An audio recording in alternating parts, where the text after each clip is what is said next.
That's her. She stole my sister's identity. Show me the proof. They came during the blackout. They wanted this hidden. This house has been empty for years.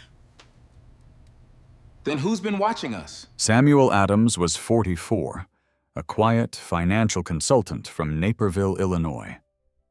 Most people remembered him for his calm voice, his aging Honda Accord, and the plain steel watch he had worn for years. Friends assumed he had lived an ordinary life and never faced real danger. What they didn't know was that Samuel had once built systems that uncovered financial crimes before they ever reached a courtroom. At exactly 9:00 p.m., while celebrating his wedding anniversary with his wife, Emilia, inside a crowded Chicago steakhouse, a frantic man burst through the dining room, pointed a trembling finger at her, and shouted, "That's her! She stole my sister's identity!" Every fork stopped. Samuel slowly set his own down without saying a word. If you're watching from somewhere in the world tonight, leave a comment with your country and your local time. I'd love to know where you're joining the story from. And if you enjoy slow-burning mysteries where patience defeats chaos and truth wins over assumptions, subscribe now so you won't miss tomorrow's story. Nathan Brooks looked as though he had run half a mile before reaching the restaurant. His gray sweatshirt clung to his shoulders with sweat, despite the cool September evening. His breathing came in uneven bursts. His eyes never left Emilia. They carried something more dangerous than anger. They carried certainty. "Don't let her leave," he shouted again, his voice echoing across the dining room. "She destroyed my sister's life." Conversation stopped. A waiter froze in the middle of pouring Cabernet into a crystal glass. Someone dropped a fork. Several diners instinctively reached for their phones. Within seconds, tiny camera lenses pointed toward table 14 from every direction. Samuel didn't move. He simply watched.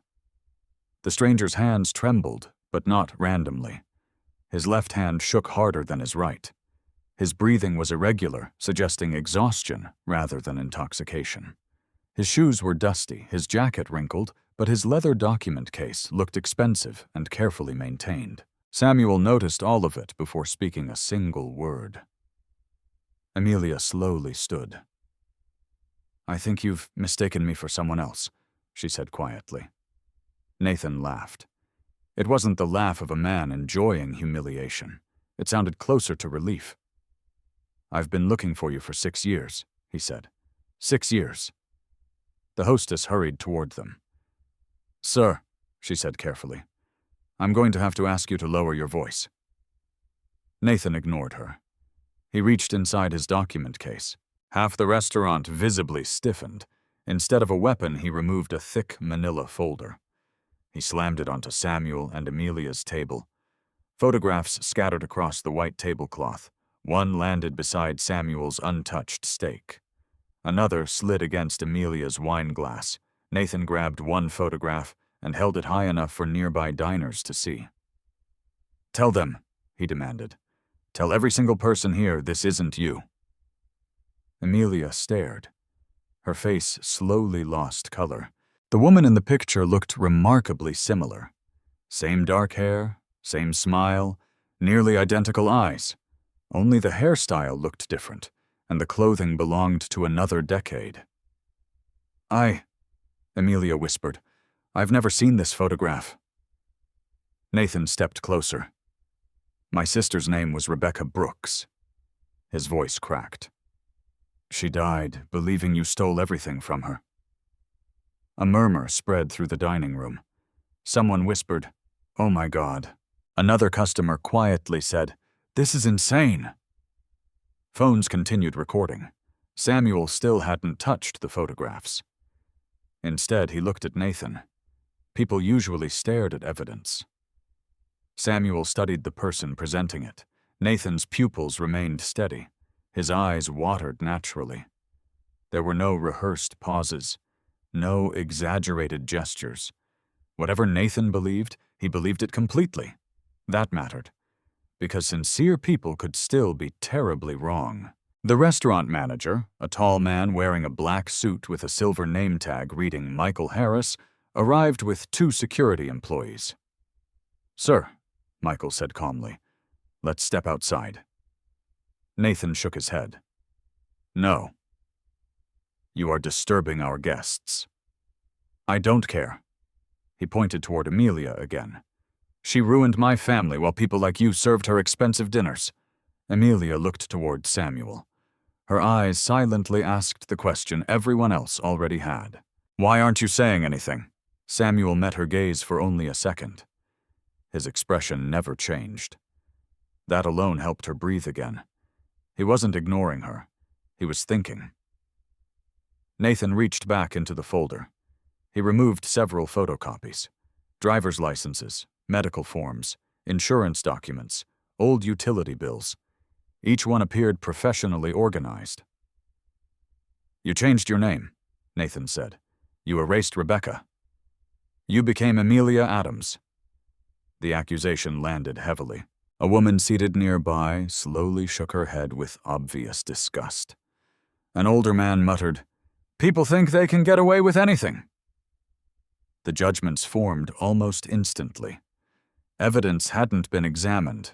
Facts hadn't been verified. The story simply sounded believable. Samuel watched public opinion changing in real time. It fascinated him. Human beings disliked uncertainty. When presented with an emotional story and visible documents, most people stopped asking questions. They filled in the missing pieces themselves. Michael Harris turned toward Samuel. "Sir, would you like us to call the police?" Samuel answered immediately. "Yes." Nathan looked surprised. "You actually want the police?" "I do." Nathan hesitated for the first time, only for half a second. Samuel noticed. Small hesitation. Interesting. Emilia slowly sat back down. Her fingers wrapped around her wine glass so tightly her knuckles turned pale. Samuel gently moved the glass away before it slipped from her hand. Still no speeches. Still no outrage. Only small, deliberate movements. Nathan misunderstood the silence. "So that's your strategy?" he asked bitterly. "Ignore me," Samuel finally spoke. His voice was low enough that nearby diners leaned closer to hear. "I'm listening?"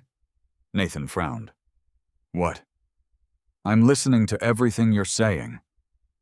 Nathan blinked. The answer clearly wasn't what he expected. "You don't believe me?" "I didn't say that." "You think I'm crazy?" "I didn't say that either."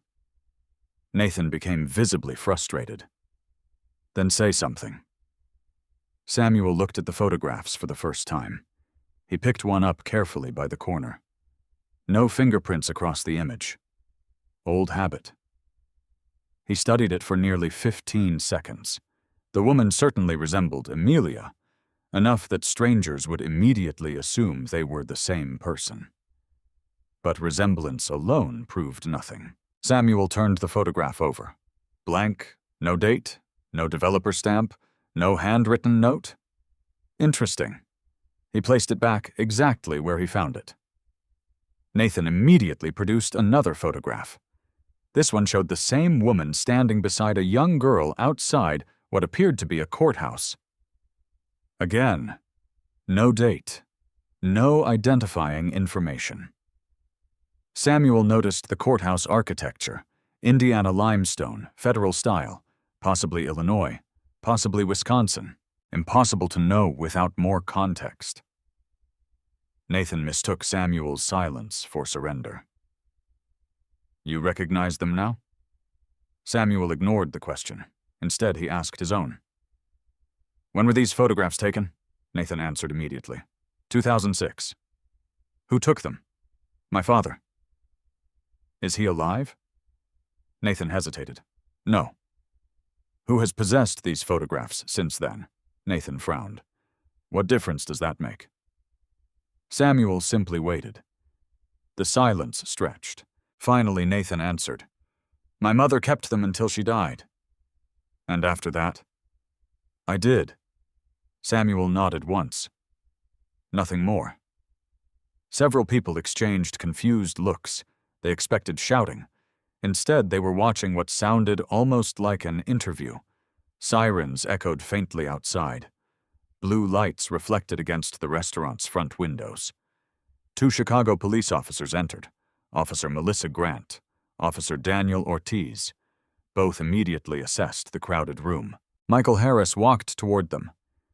"They're at table 14. Officer Grant approached first. "Who's involved?" Nathan raised his hand. "I am." He pointed toward Emilia. "So is she."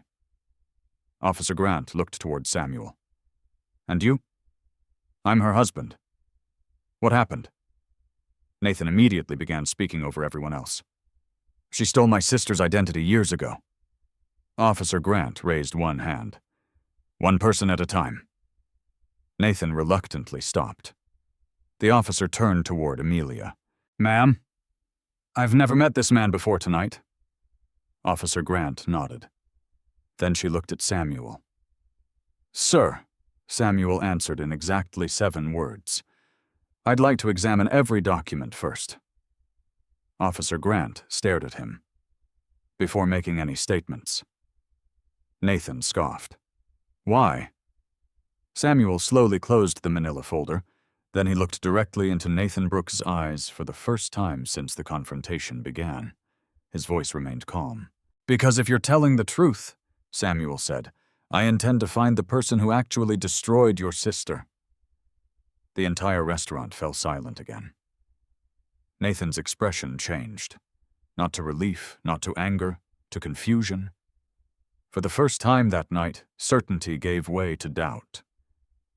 Officer Melissa Grant asked everyone to remain exactly where they were. The restaurant that had been filled with conversations only minutes earlier now felt like a courtroom waiting for testimony. Nathan Brooks stood beside the table, breathing more steadily than before. His anger had not disappeared, but it had become quieter. Samuel's unexpected response had interrupted the story Nathan had rehearsed in his head countless times. He had expected denial, shouting perhaps even a physical confrontation. Instead, he had encountered a man who asked questions. Officer Daniel Ortiz carefully gathered the photographs and documents from the table. "I'm collecting these temporarily," he said. "You'll get them back after we document everything." Nathan nodded. Samuel offered no objection. Officer Grant turned toward Emilia. "Ma'am, I'd like to ask you a few questions." Emilia glanced at Samuel. He gave the smallest nod. It was enough. "My name is Emilia Adams," she said. "I've lived in Illinois for almost 15 years. Were you ever known by another name?" "No." "Have you ever met Mr. Brooks?" "Never." "Do you know anyone named Rebecca Brooks?" Emilia slowly shook her head. "No." Officer Grant wrote several notes before looking toward Samuel. "And you, sir?" "My name is Samuel Adams." "Occupation?" "Financial consultant." "Do you believe your wife is telling the truth?" Samuel answered without hesitation. "Yes." Nathan let out a bitter laugh. "Of course you do." Samuel looked at him calmly. "I believe she's telling the truth because I've lived with her for 12 years. Nathan folded his arms. "People lie for decades." "They do." "You admit that?" "I do." Nathan frowned. "Then why believe her?" Samuel's answer came immediately. "Because belief and proof aren't the same thing." Several nearby diners exchanged puzzled looks. Samuel continued. "I believe my wife," he paused, "but I intend to prove she's innocent." Nathan stared at him. Officer Grant looked up from her notebook. That wasn't the answer she normally heard during domestic disputes or public accusations. Most people demanded immediate justice. Samuel seemed willing to let evidence speak first. Officer Ortiz finished photographing every document before placing them back inside the folder. "There you go." Nathan accepted it carefully. Samuel watched the movement. The folder was organized almost obsessively. Plastic sleeves, color-coded tabs, typed labels. This wasn't something assembled yesterday. Nathan had spent years collecting these materials. That made Samuel even more cautious. People who fabricated stories often rushed. People who truly believed they had been wronged accumulated evidence for years. That did not make the evidence correct, but it made the person presenting it more difficult to dismiss. Officer Grant addressed both parties. "Nobody is under arrest." Nathan immediately protested. "What? There isn't enough information tonight to support an arrest." "But I understand your allegation." Nathan clenched his jaw. Officer Grant continued. "This appears to involve historical identity records." She glanced at Samuel. "And potentially civil documentation." Samuel nodded once. "I agree." Nathan looked from one officer to the other in disbelief. "So she just walks away?" Samuel spoke before either officer could answer. "If she's guilty, she shouldn't." Nathan looked surprised. "And if she's innocent?" Samuel met his eyes. "Then the person responsible has had years to disappear." Silence followed. Even Nathan seemed unsure how to respond. Officer Grant finally broke it. "I recommend both parties exchange attorney information." Nathan laughed again. "I don't have an attorney." Samuel wasn't surprised. He hadn't expected one. People manipulated by larger schemes rarely arrived with legal representation. They arrived carrying grief. That was far more dangerous. Michael Harris, the restaurant manager, approached carefully. "I'm terribly sorry this happened during your evening." Samuel gave him a polite smile. "It wasn't your fault?" "We'd like to cover your dinner." Samuel shook his head. "Thank you." "We insist." Samuel looked at Emilia. She hadn't touched her food in almost 20 minutes. Neither had he. "No," Samuel said quietly. "We'll pay." Michael seemed confused. "Sir, I appreciate the offer, but this evening shouldn't become anyone else's burden." Michael nodded respectfully. "I understand." Nathan watched the exchange. Something about Samuel unsettled him. Nothing fit the picture he had imagined. This wasn't the arrogant criminal he had spent years searching for, nor was it a frightened husband desperately protecting a guilty spouse. Samuel simply remained calm. Officer Grant handed both men a business card. "If either of you discovers additional evidence, contact me directly." Samuel accepted the card. Nathan did the same. As the officers prepared to leave, Nathan suddenly asked one final question. "You really think someone else did this?" Samuel answered honestly. "I don't know." "You sounded certain a minute ago." "I sounded curious." "What's the difference?" Samuel looked toward the photographs inside Nathan's folder. "A certain person stops asking questions." He looked back at Nathan. "A curious person never does." Nathan said nothing. The officers left. The restaurant slowly returned to life, although conversations remained hushed. Phones disappeared into pockets. Wine glasses were lifted again. Silverware clinked against plates. But nearly every guest continued stealing glances toward table 14. Samuel finally looked at Emilia. Her composure had held throughout the confrontation. Now cracks began to appear. "I don't understand," she whispered. "I've never seen those pictures." "I know." "But they looked—" "I know." She swallowed hard. "What if—" She couldn't finish the sentence. Samuel understood anyway. What if they weren't wrong? What if there really had been another identity? What if there were memories she had lost? He reached across the table and gently took her hand. His voice remained steady. "Memory isn't evidence." She nodded weakly. "But those photographs, we'll verify them. The documents, we'll verify those too." She searched his face. "You aren't scared," Samuel thought for a moment before answering. "I am." That surprised her.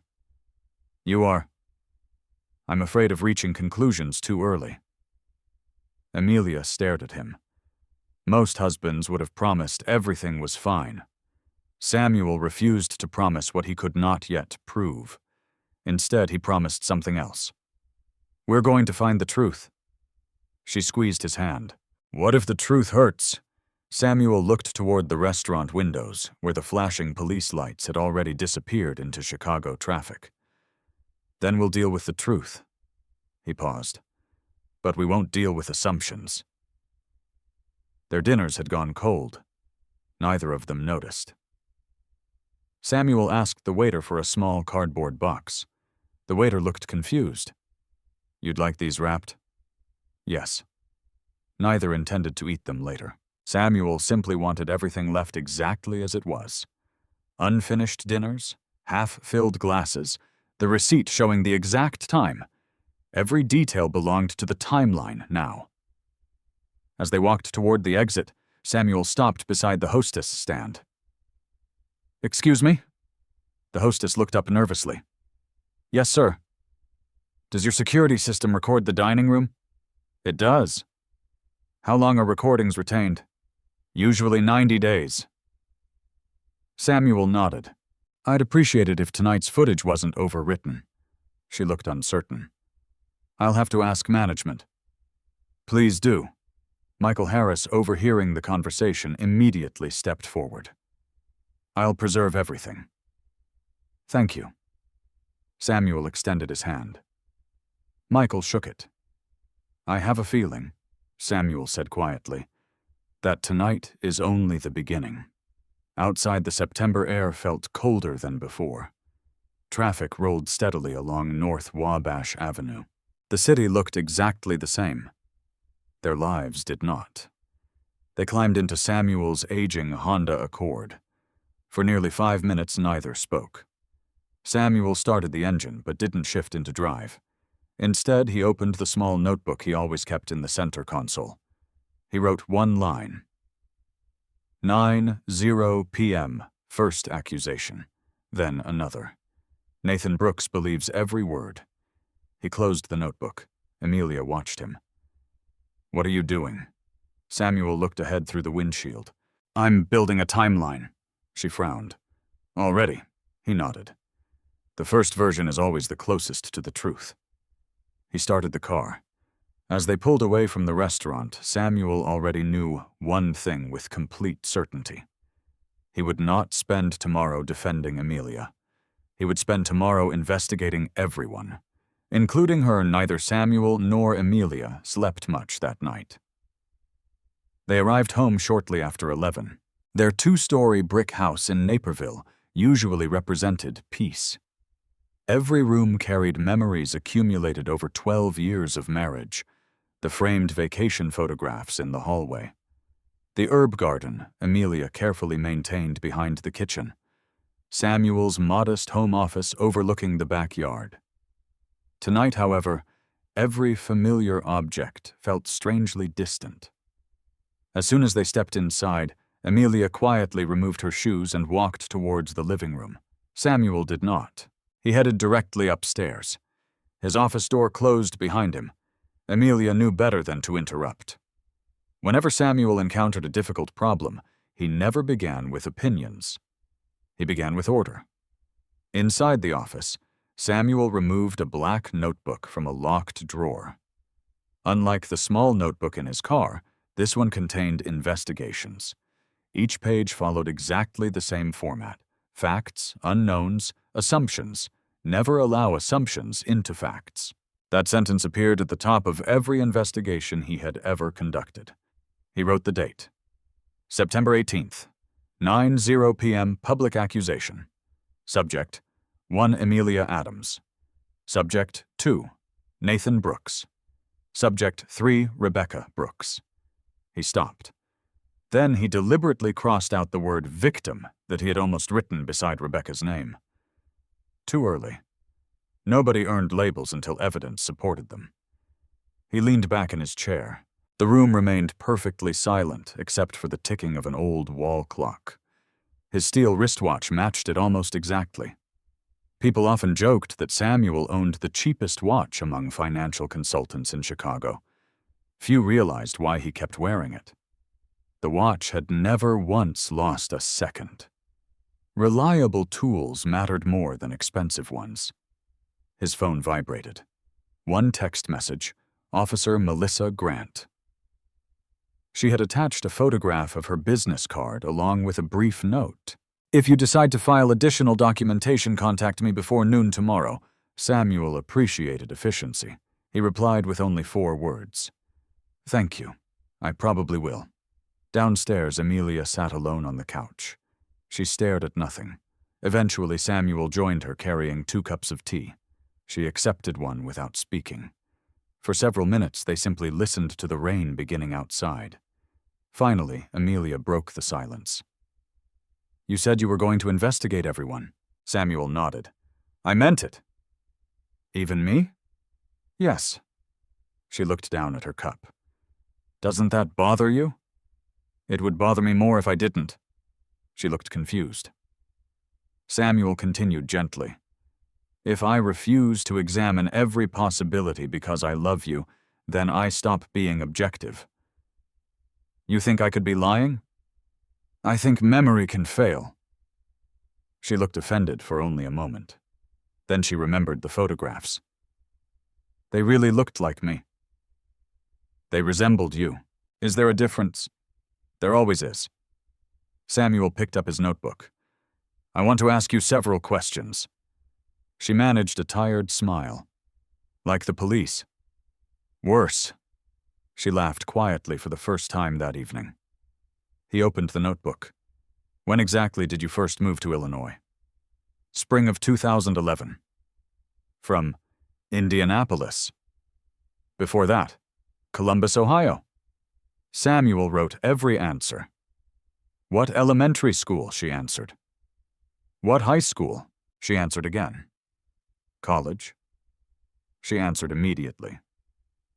He continued for nearly 30 minutes. Addresses, former employers, neighbors, old phone numbers, vacation dates, former landlords, childhood friends, medical clinics, church memberships, volunteer organizations. The questions seemed endless. At one point, Emilia smiled weakly. "I forgot you used to do this." Samuel looked up. "What do you mean?" "My dad always said you asked questions like detectives do." Samuel smiled faintly. "Your father wasn't entirely wrong." She tilted her head. "You never told me much about your old job." "There wasn't much to tell." "You built software." "I did." "For banks?" "Sometimes." She noticed the careful wording. "Sometimes," Samuel closed the notebook. "I built fraud detection systems." "For who?" He hesitated. "Federal regulators." She blinked. "You worked with the government." "A long time ago." "You never mentioned that." "It wasn't important." She looked at him. "It suddenly feels important." Samuel didn't answer. Instead, he returned to his questions. "When was the last time someone accused you of being someone else?" She laughed softly. "Never." "Has anyone ever mistaken you for another woman?" she thought. "Once." Samuel's pen stopped. "When?" "Maybe 8 years ago." "Where?" "A grocery store." "What happened?" "A cashier called me by another name." "What name?" "I don't remember." "Did she seem embarrassed?" "Very." "What exactly did she say?" Emilia closed her eyes, trying to remember. "I think—" She frowned. "I think she said Rebecca." Samuel slowly lowered his pen. The room suddenly became much quieter. "You've never told me this." "I completely forgot." "Did the cashier explain?" "She apologized." "What else?" "She said I looked exactly like someone she used to know." Samuel wrote every word. Then he underlined one sentence. Cashier recognized resemblance before accusation. Interesting. If Nathan had fabricated everything, coincidence had become remarkably inconvenient. Still, coincidences happened. He refused to assign meaning too early. His phone rang. Unknown number. He answered. Samuel Adams. A woman's voice spoke. Mr. Adams. Yes. My name is Margaret Ellis. Samuel immediately reached for another page. I'm retired now. What can I do for you, Miss Ellis? I heard what happened tonight. Samuel frowned. How? My niece was having dinner there. News traveled quickly. Too quickly. Margaret continued. I think I may know why your wife resembles Rebecca Brooks. Samuel sat straighter. I'm listening. I worked for the Illinois foster care system. Samuel said nothing. I retired 12 years ago. Still, he remained silent. There were records. What kind of records? They disappeared. Samuel's pen hovered above the page. What records? Children. His expression changed almost imperceptibly. Please continue. There were identity transfers. Samuel's voice remained calm. Identity transfers. The official phrase was administrative corrections. And the unofficial phrase, Margaret answered after several seconds. Children were occasionally given new lives. Neither Samuel nor Emilia spoke. Rain continued tapping against the windows. Margaret sighed. I've regretted staying quiet for years. Samuel finally asked the question that mattered most. What does any of this have to do with my wife? Another long silence. Then Margaret answered quietly. Because I remember a little girl. Samuel waited. She looked exactly like the woman sitting beside you tonight. Emilia slowly shook her head. That's impossible. Margaret's voice trembled. I thought so too. Samuel asked carefully, how old would this little girl be today? Margaret didn't need to calculate. I kept thinking about her for years. Another pause. She'd be about 41. Emilia's face turned completely pale. She was 41. Samuel wrote nothing. For the first time since the investigation began, he simply stared at the blank page. Blank pages bothered him. They represented possibilities. Too many possibilities. Finally, he asked one final question. Miss Ellis. Yes. Do you have proof? Margaret answered with complete honesty. No. Samuel almost smiled. It was exactly the answer he hoped to hear. People chasing attention claimed certainty. People carrying truth admitted uncertainty. I only have memories, Margaret said, and one storage box I've never opened since retiring. Samuel closed his notebook. Please don't open it. She sounded surprised. What? I'll come tomorrow morning. You don't even know where I live. I will. She gave him her address in Aurora, less than 20 miles away. After ending the call, Emilia looked at him. What do you think? Samuel stared through the rain-covered window. I think someone just gave us our first real lead. And he slowly reopened his notebook. Then, beneath every previous note, he wrote 6 words. Begin with forgotten records. Ignore every convenient explanation. Samuel woke at 5:12 the next morning. His alarm had been set for 6. He turned it off before it had a chance to ring. Years spent investigating financial crimes had permanently changed his relationship with sleep. Whenever a case reached the point where new evidence might appear, his mind refused to remain idle. He quietly dressed in dark jeans, a light blue button-down shirt, and the same charcoal sport coat he had worn to the restaurant the night before. Downstairs, the kitchen lights were already on. Emilia stood at the counter pouring coffee. You didn't sleep either, Samuel observed. She managed a tired smile. I heard you walking around at 3. I couldn't stop thinking. Neither could I. They drank in silence. Outside dawn slowly brightened the suburban neighborhood. At exactly 6:15, Samuel opened his laptop. He never began an investigation by searching for dramatic answers. He searched for ordinary facts. The first search was simple. Rebecca Brooks. Thousands of results appeared. Most were unrelated. He refined the search. Rebecca Brooks, Illinois. Then, Rebecca Brooks obituary. Then, Rebecca Brooks probate. Nothing connected cleanly. Interesting. People who died usually left digital footprints, obituaries, court filings, property transfers, social media memorials. Rebecca Brooks appeared strangely invisible. Samuel opened another search. Nathan Brooks. This time he found something. Not much. A licensed residential electrician. Aurora, Illinois. Age 43. Business registration filed 9 years earlier. No criminal record, no civil lawsuits, no bankruptcies. Ordinary. Almost painfully ordinary. Samuel wrote another note. Nathan exists. Rebecca barely does. That imbalance bothered him. By 7:00, they were driving toward Aurora. Neither played music. Neither mentioned the previous night. Each understood the importance of arriving with an open mind. Margaret Ellis lived in a modest ranch-style home on a quiet street lined with mature oak trees. Nothing about the neighborhood suggested secrets. An elderly woman answered the door before Samuel knocked. "You must be Samuel." "I am." "And Emilia?" Emilia nodded politely. Margaret's eyes lingered on her face. For several seconds, long enough to become uncomfortable.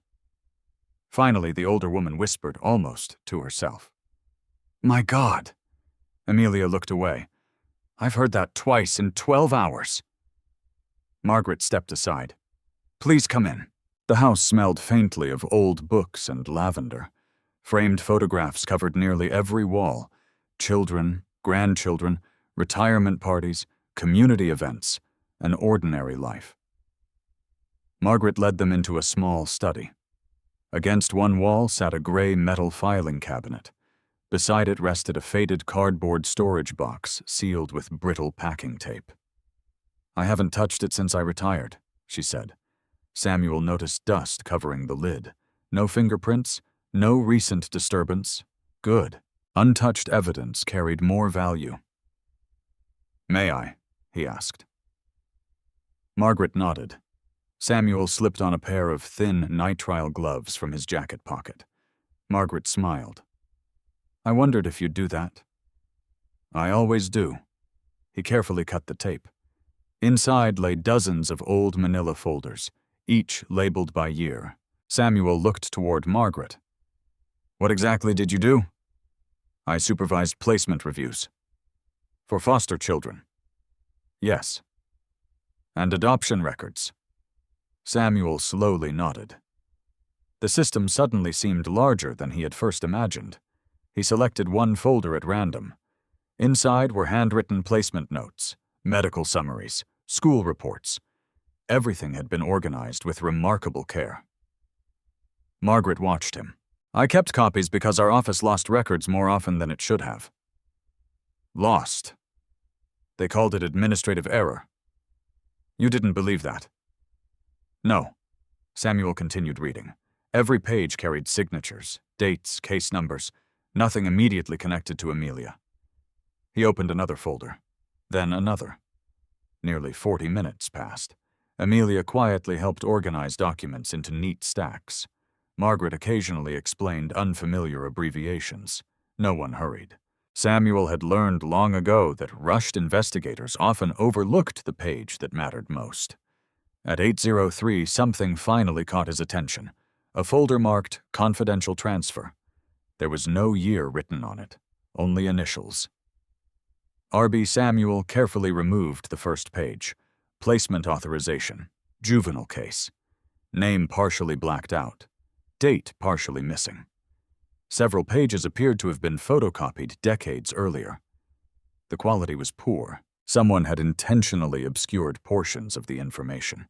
Margaret frowned. "I don't remember that folder." Samuel believed her. Dust patterns suggested it had remained untouched for years. He continued reading. Emergency relocation. Identity protection recommended. Judicial authorization pending. His pulse remained steady. His curiosity increased. Emilia quietly asked, "What does that mean?" Samuel answered honestly, "I don't know yet." He turned another page. Most of the text had faded, but one sentence remained readable. Original records to be sealed following transfer. Margaret leaned closer. "I've never seen that before." Samuel looked at her. "Could your office seal identities?" "No." "Could a judge?" "Sometimes." "What circumstances?"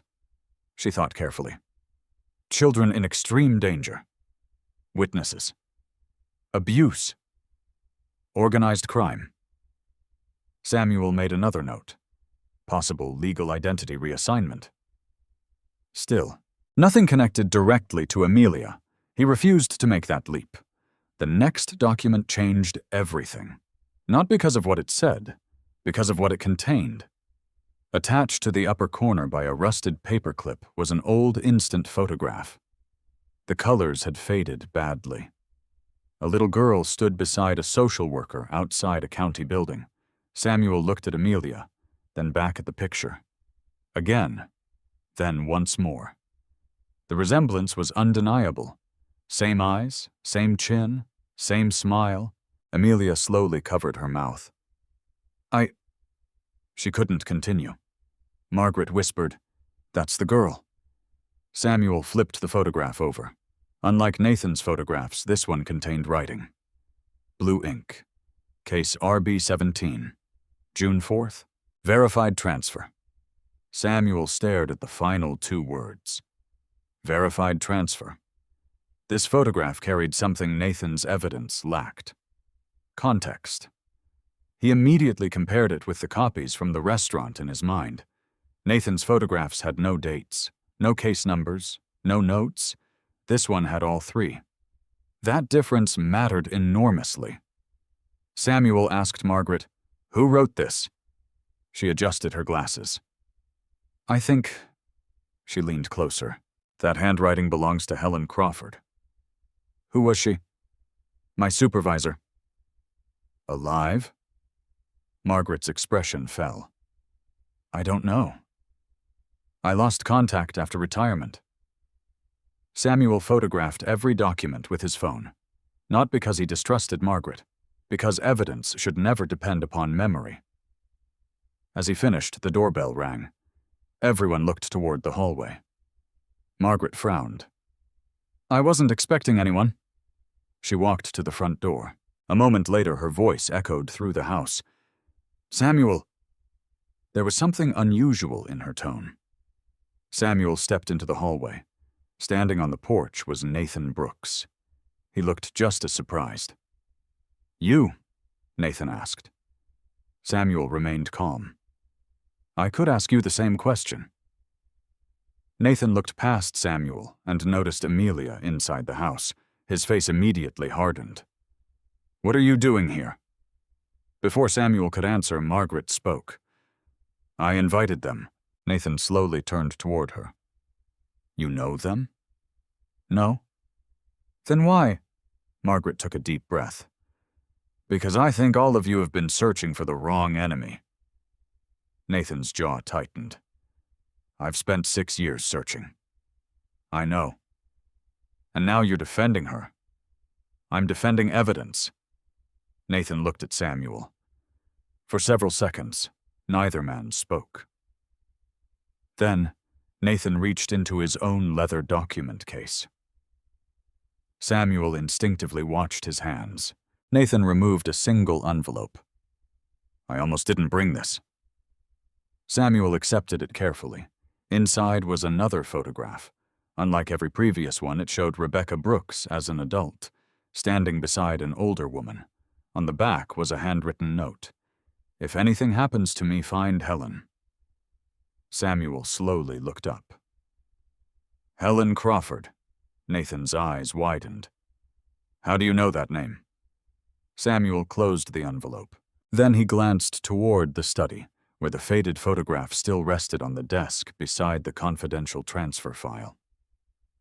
For the first time since the accusation began, two completely independent trails had converged on exactly the same person. Helen Crawford. and Samuel realized that before they could understand who Emilia really was, they first had to find the woman whose name had somehow survived in two separate histories that should never have crossed. Nathan Brooks was the first to break the silence. "How do you know Helen Crawford?" Samuel did not answer immediately. Instead, he removed the faded photograph from the confidential transfer folder and laid it beside Nathan's newer photograph on Margaret Ellis's dining room table. 4 people gathered around them: Margaret, Nathan, Emilia, Samuel. The 2 photographs had been taken decades apart. Different cameras, different locations, different handwriting. Yet one name appeared in both: Helen. Samuel studied the photographs instead of the people. The older picture showed a young social worker standing beside the little girl. The newer picture showed Rebecca Brooks standing beside an elderly woman. He reached for a magnifying glass lying on Margaret's desk. No one interrupted him. He compared facial features. The elderly woman in Nathan's photograph possessed the same narrow jawline, the same high cheekbones. Even after 30 years, the resemblance remained unmistakable. "I believe," Samuel finally said, "that we are looking at the same woman." Nathan frowned. "So Helen knew Rebecca?" "Possibly." "And the little girl?" "Possibly." Margaret leaned forward. "I knew Helen supervised difficult cases." "What do you mean by difficult?" Samuel asked. "The children whose records couldn't be discussed openly." "Why not?" Margaret hesitated. "I wasn't given clearance." Samuel appreciated the answer. People who admitted the limits of their knowledge usually became more reliable witnesses. Nathan looked increasingly impatient. "Enough with the questions." He pointed toward Emilia. "I've spent 6 years trying to prove she stole my sister's identity." Samuel calmly turned toward him. "And now you've discovered someone connected to both your sister and Emilia." Nathan crossed his arms. So the simplest explanation may not be the correct one." Nathan shook his head. "You always talk like that." Samuel almost smiled. "It keeps me from making expensive mistakes." Nathan sighed heavily. "My sister disappeared." "I understand." "No." Nathan's voice cracked. "You don't." For the first time since the restaurant confrontation, Samuel saw something besides anger, exhaustion, years of exhaustion. Nathan slowly sat down. He looked older than he had the previous night. "I wasn't always obsessed." No one spoke. "I had a normal life." His eyes remained fixed on Rebecca's photograph. "My wife left because I couldn't let this go." Margaret lowered her gaze. "My business nearly failed." He swallowed hard. "My friend stopped calling." He laughed bitterly. "They all thought grief had made me paranoid." Samuel listened without interrupting. Nathan continued. "Then I found those photographs." "The ones from the restaurant?" Nathan nodded. "I hired a private investigator." "What did he find?" "He found Emilia." Samuel asked another question. "Did he investigate anyone else?" Nathan looked confused. "No." "Why not?" "Because he found her." Samuel nodded slowly. "Exactly. Confirmation bias. One photograph resembling another. One investigator eager to satisfy a paying client. One conclusion reached too quickly." He wrote a single sentence inside his notebook. "Search stopped after first match. Dangerous." Nathan noticed him writing. "What?" "I'm documenting the investigation." "You think my investigator was wrong?" "I don't know." "You keep saying that." "Because it's true." Nathan rubbed both hands across his face. "I hate that answer." "I know. But uncertainty is more honest than certainty without evidence." Margaret suddenly stood. "Wait." She walked towards the filing cabinet. "I think there's another box." Samuel looked up. "You weren't sure earlier." "I forgot." She opened the lowest drawer. Inside rested a small metal cash box. Unlike the cardboard files, this one required a key. Margaret searched through an old ceramic bowl filled with dozens of keys. After nearly 2 minutes, one finally fit. The lock clicked. Inside were several cassette tapes, old employee identification cards, a retirement plaque, and a small leather address book. Samuel's attention immediately settled on the address book. Helen. Margaret nodded. I think so. She carefully opened it. The pages had yellowed with age. Names appeared in alphabetical order. Doctors, judges, social workers, attorneys. Samuel quietly watched her fingers stop at one page. Crawford Helen. Beneath the name was a handwritten address. Rockford, Illinois, and a telephone number that probably no longer existed. Nathan leaned forward. That's it? Maybe. Samuel photographed the page. Then he searched the internet using his phone. Helen Crawford, Rockford, Illinois, retired social worker, nothing. He broadened the search. Helen Crawford obituary. Several results appeared. Different women, different ages. None matched. Interesting. No obvious public record. Samuel expanded the search again. Helen Crawford property records. One result. Rockford County Tax Office. A house still registered under Helen M. Crawford. Status. Active. Samuel looked up. If this record is current, Nathan interrupted. She's alive. Possibly. Margaret slowly sat down again. I haven't spoken to her in 28 years. Emilia remained unusually quiet. Samuel noticed. What are you thinking? She hesitated. If Helen remembers me. Samuel waited. What if I don't remember her? No one answered immediately. Finally, Margaret spoke softly. You were just a child. Emilia nodded. But if she's right... She looked toward the faded photograph. What if I really was that little girl? Samuel carefully chose his words. Being the little girl doesn't automatically mean your identity was stolen? Nathan looked frustrated again. You always separate everything. I have to. Why? Because one fact cannot prove 5 conclusions. Margaret smiled faintly. I wish more investigators thought like that. Samuel closed the address book. We should leave now. Nathan stood. I'm coming. Samuel looked at him. I expected that. Margaret surprised everyone. So am I. Nathan frowned. You're 80. I'm 78. My mistake. And I'm still capable of recognizing former colleagues. Samuel considered the idea. Helen might speak more openly to someone she once trusted. It made sense. By 9:30, the 4 of them were driving north in 2 vehicles. Samuel and Emilia led. Nathan followed with Margaret. The drive toward Rockford lasted nearly 90 minutes. Fields gradually replaced suburbs. Traffic became lighter. The conversation inside Samuel's car remained minimal. Emilia stared through the passenger window. Finally, she asked, Do you think she's expecting us? No. What if she refuses to talk? Then we'll leave. What if she lies? Samuel glanced briefly toward her. Everyone lies. She looked surprised. You really believe that? Sometimes people lie intentionally. And sometimes they lie because memory changes. She considered that. So witnesses can be wrong. They often are. But documents? They can also be altered. What do you trust? Samuel smiled slightly. Agreement. Agreement. When independent evidence reaches the same conclusion. She looked thoughtful. Like Helen's name.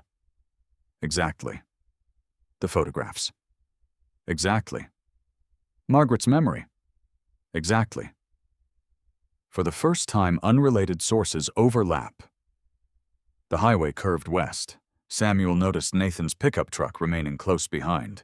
Persistent, determined, no longer acting like an enemy, more like another investigator. That realization mattered.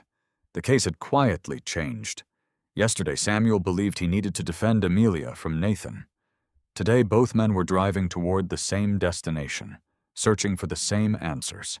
At 10:57, the GPS announced their arrival. Helen Crawford's home stood at the end of a quiet street, shaded by towering maple trees.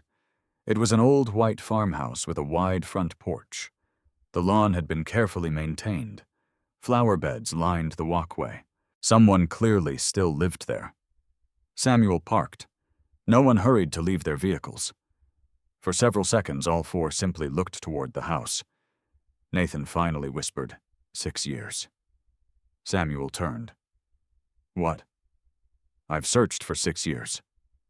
He looked at the front door. And I never knew she was here. Samuel understood why. People chasing one suspect often stopped looking for everyone else. He stepped out of the car. The others followed. As they approached the porch, Samuel noticed something unusual. The front door already stood slightly open. Not forced. Simply ajar. He raised one hand, signaling everyone to stop.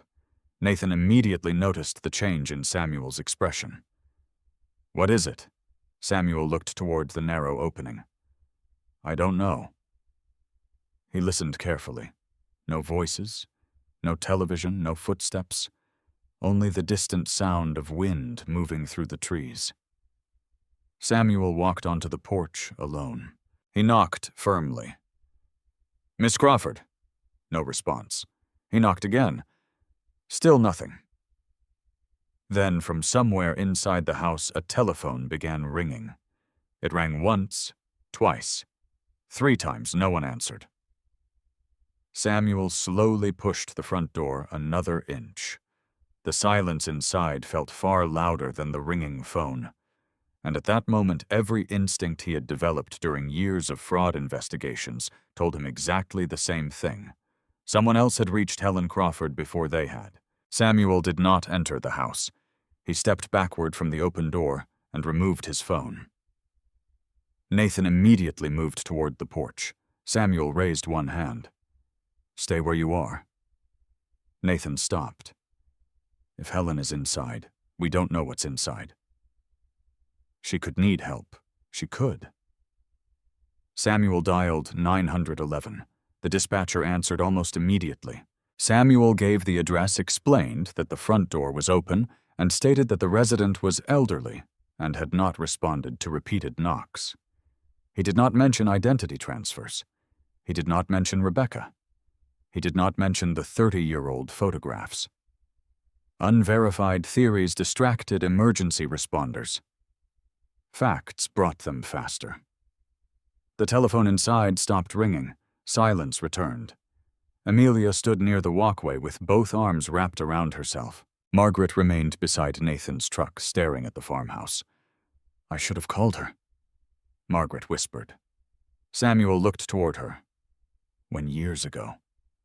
That wouldn't change what's happening now. You don't know that? No. His answer was calm. But neither do you. Margaret looked at him. Samuel continued. Guilt creates false connections. Don't build one before we know the facts. She nodded, though the guilt remained visible. Within 8 minutes, a patrol car arrived. 2 officers stepped out. Officer Lucas Bennett approached the porch while his partner, Officer Renee Parker, spoke with Samuel. You reported the open door. Yes. You know the resident. Not personally. Then why are you here?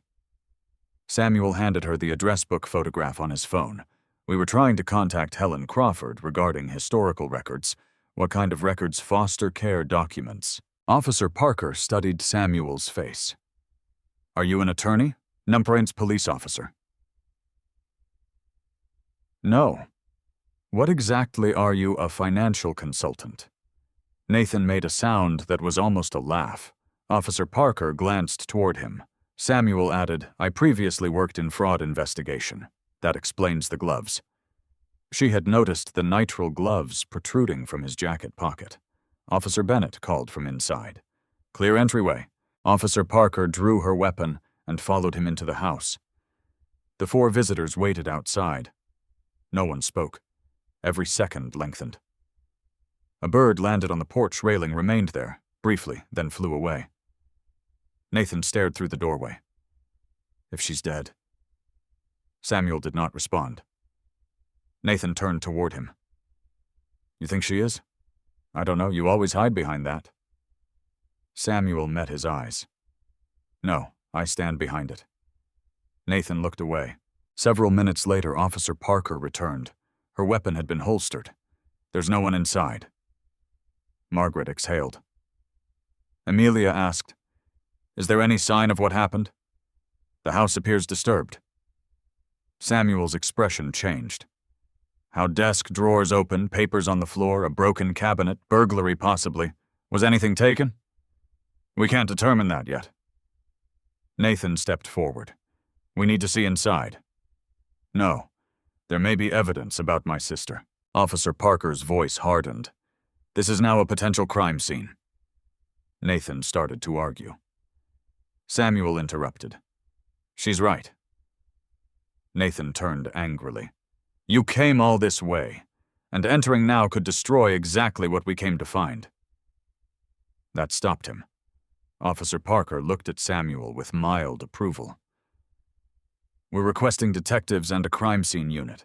Can you tell whether Helen left voluntarily? Samuel asked. No. Any blood? I'm not discussing details. Samuel nodded. He had expected that answer.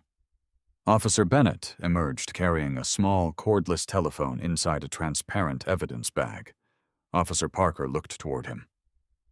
What did you find? Last incoming call was at 11:02. Samuel checked his watch. The telephone had begun ringing moments after their arrival.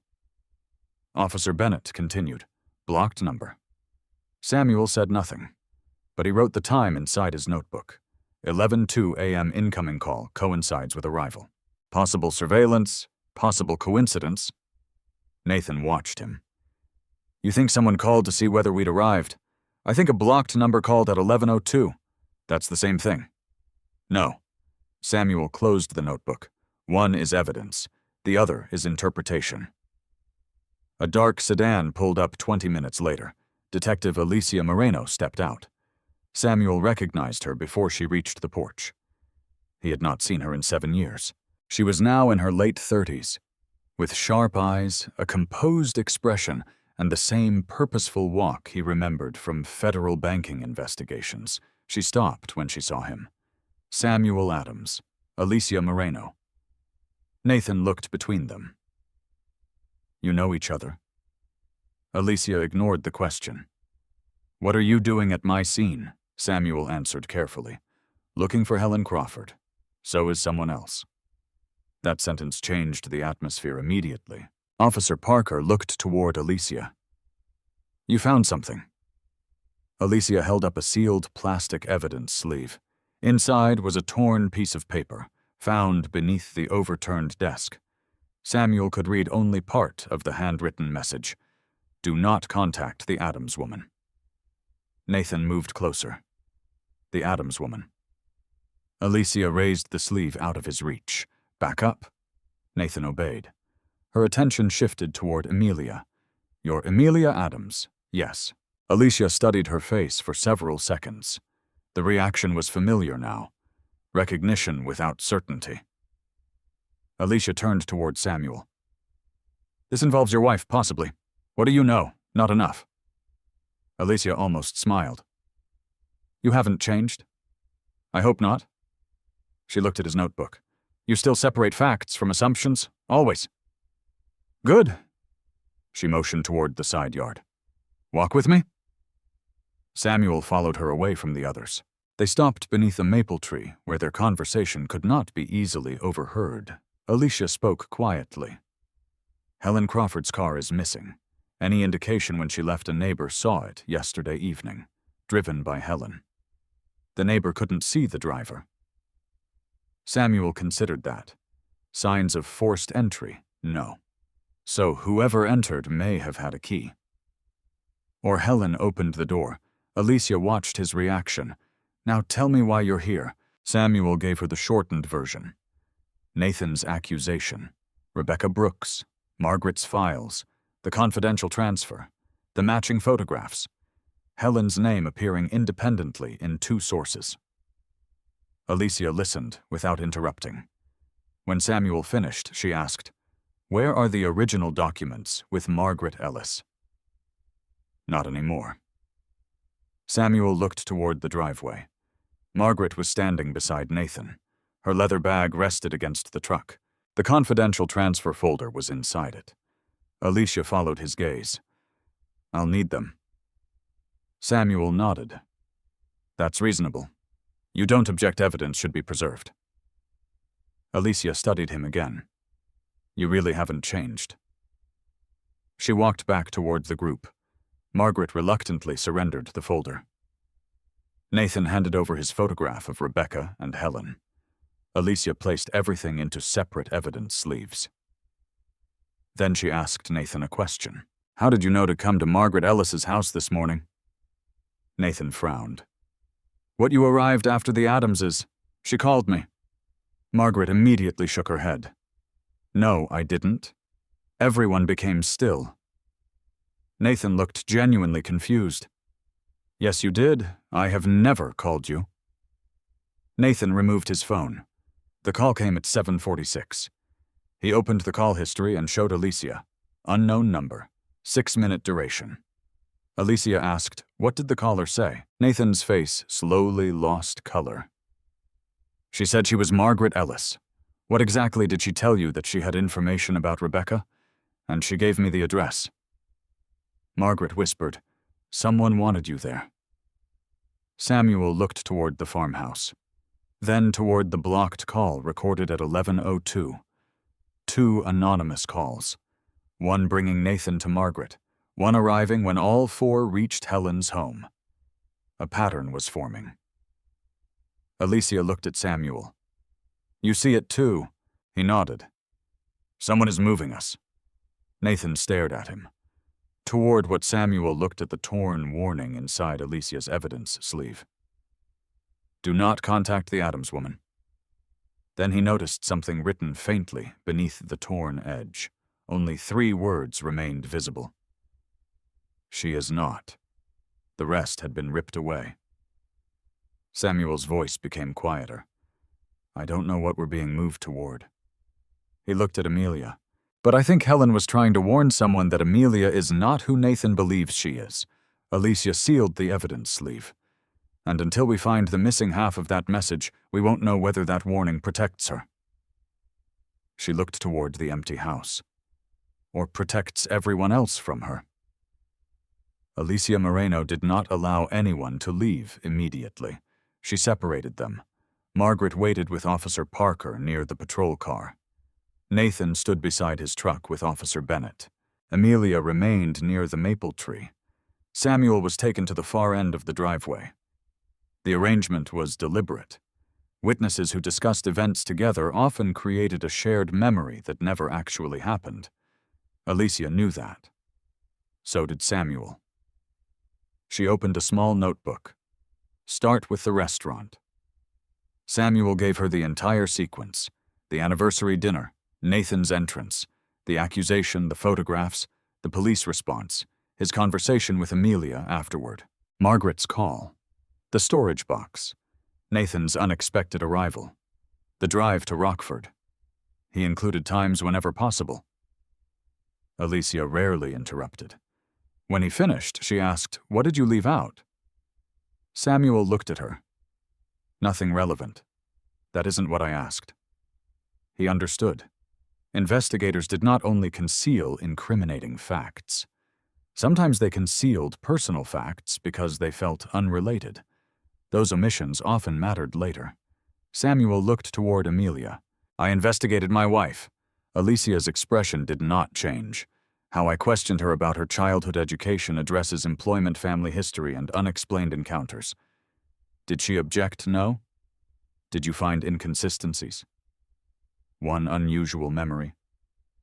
The cashier Samuel nodded. You already know, Emilia told Officer Parker. Emilia wrote something. Anything else? No.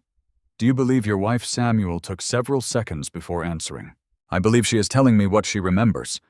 That is not the same answer. No. Alicia closed the notebook. You've always been careful. It usually helps. Sometimes it also protects you from saying what you feel. Samuel glanced toward the farmhouse. This isn't the time for feelings.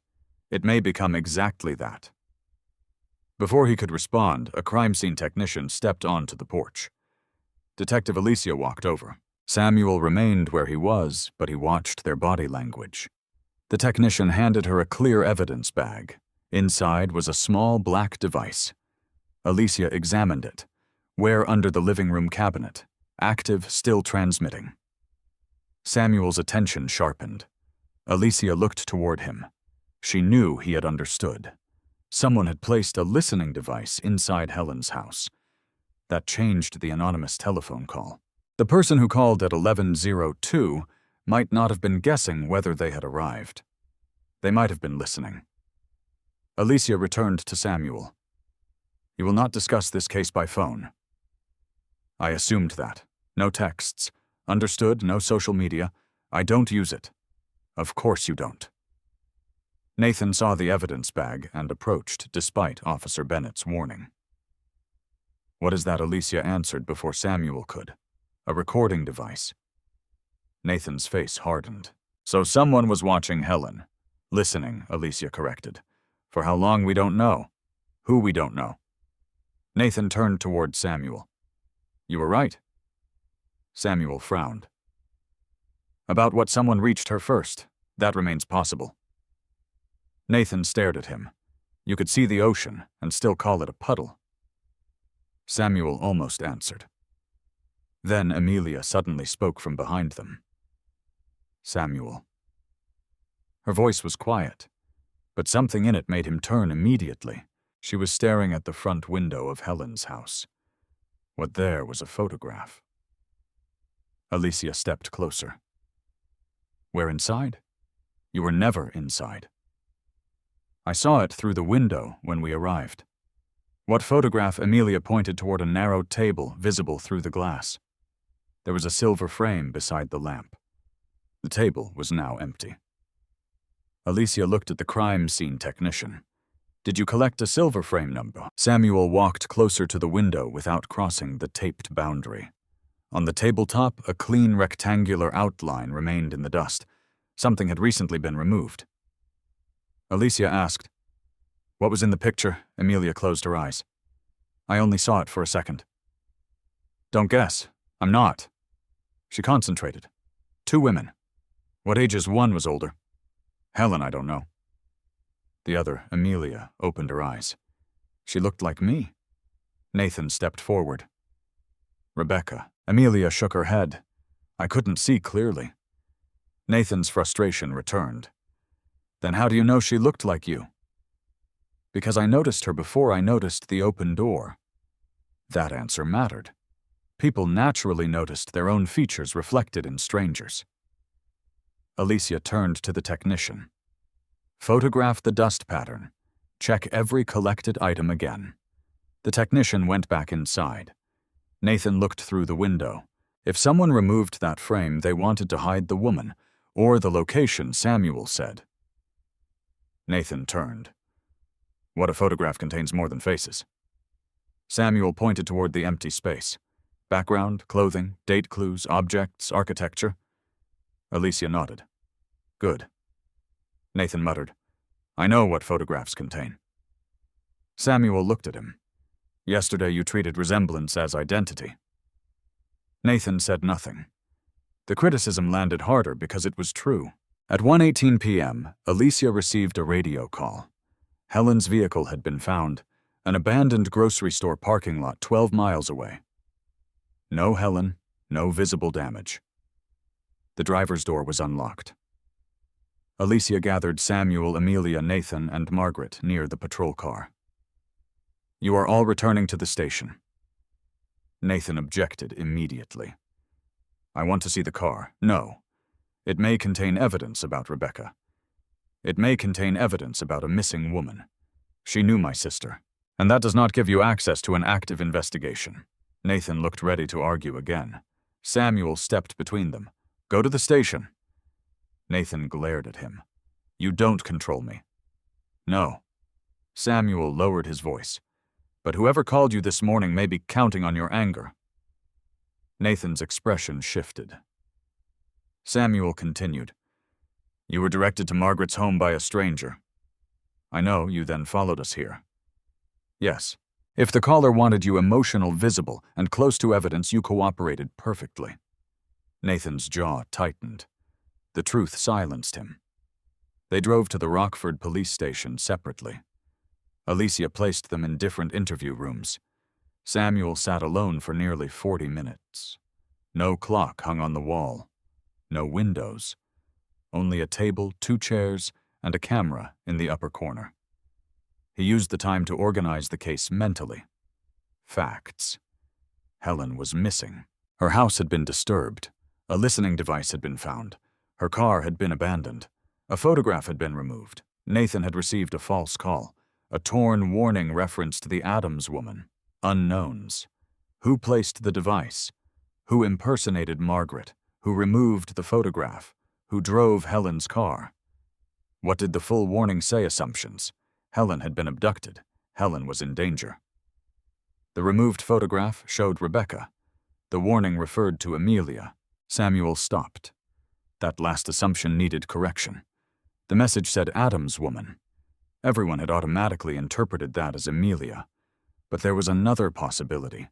Someone from Emilia's past could have used the same surname, or the message could have been written after Samuel and Emilia married. Without context, even a simple phrase could mislead. The interview room door opened. Alicia entered, carrying a thin file. She sat across from him. We found fingerprints in Helen's car. Known one set belongs to Helen, and the other Alicia placed a photograph on the table. It showed a fingerprint comparison report. The second set belongs to a woman declared dead 6 years ago. Samuel looked at the name. Rebecca Brooks. For the first time since Nathan entered the restaurant, Samuel felt his calm calculation give way to genuine surprise. Alicia watched him carefully. You understand what this means? It means fingerprints registered to Rebecca Brooks were found in Helen's car. Nothing more, not yet. Alicia leaned back. Nathan says he identified his sister's body. Samuel looked up. Cause of death: car accident, condition of the body, severe fire damage, identification method, personal effects, and dental records. Samuel's eyes narrowed. Not fingerprints, no DNA, no. Alicia slid another page across the table. The dental clinic that confirmed the records closed 3 weeks after Rebecca's death. Samuel read the name of the clinic. Then he noticed the signature at the bottom of the identification form. The dentist who had certified Rebecca's remains was Dr. Calvin Reese. The same name appeared in Margaret Ellis's old address book, not under medical contacts, under confidential transfers. Samuel slowly raised his eyes. Alicia spoke first. Helen Crawford is missing. She tapped Rebecca's fingerprint report. A dead woman may have driven her car. Then she pointed toward the dentist's signature. And the man who identified Rebecca's body once worked with Helen. Samuel looked again at the evidence. 3 separate histories were no longer merely overlapping. They had been constructed together, and whoever built them had made one serious mistake. They had assumed no one would ever compare the records. Neither Samuel nor Alicia spoke for several seconds. The fingerprint report remained on the table between them. Samuel finally picked it up again. He did not read the conclusion. He examined the technical details instead. Date collected, comparison method, reference database, verification signature. Alicia noticed. You're checking the chain of custody? Yes. You don't doubt the fingerprint examiner. I never begin by doubting people. What do you doubt, the process? Alicia nodded. That's why you caught banking fraud, and why I annoyed almost everyone. She smiled faintly. I remember. Samuel looked at the report again. Who requested this comparison? Our lab. No. He tapped the document. I mean the original reference prints. Alicia understood immediately. Rebecca's fingerprints had to exist somewhere before they could be matched. She opened the case file. Employment records. Samuel looked up. She was fingerprinted for a state licensing application 5 years before her reported death. So the originals are reliable, assuming the employment file wasn't altered. Samuel nodded. A reasonable assumption? Alicia leaned back. You almost sound disappointed. I'm eliminating possibilities. She closed the file. Come with me. They walked into the evidence review room.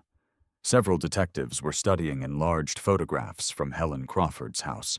One detective pointed toward a wall covered with family photographs. All these frames remained. Another answered. Except one. Samuel examined the display. Dust outlines clearly showed where objects had been removed. Only a single photograph had disappeared. Nothing else. Not jewelry, not electronics, not cash. Someone had entered the house specifically to remove one picture. Alicia spoke to the room. Print every visible photograph. Samuel interrupted gently, and enlarged the reflections. The room became quiet. A young detective looked confused. The reflection Samuel pointed toward one framed photograph. The glass. Everyone looked closer. The polished surface reflected part of another room. A doorway, a bookshelf, someone's shoulder.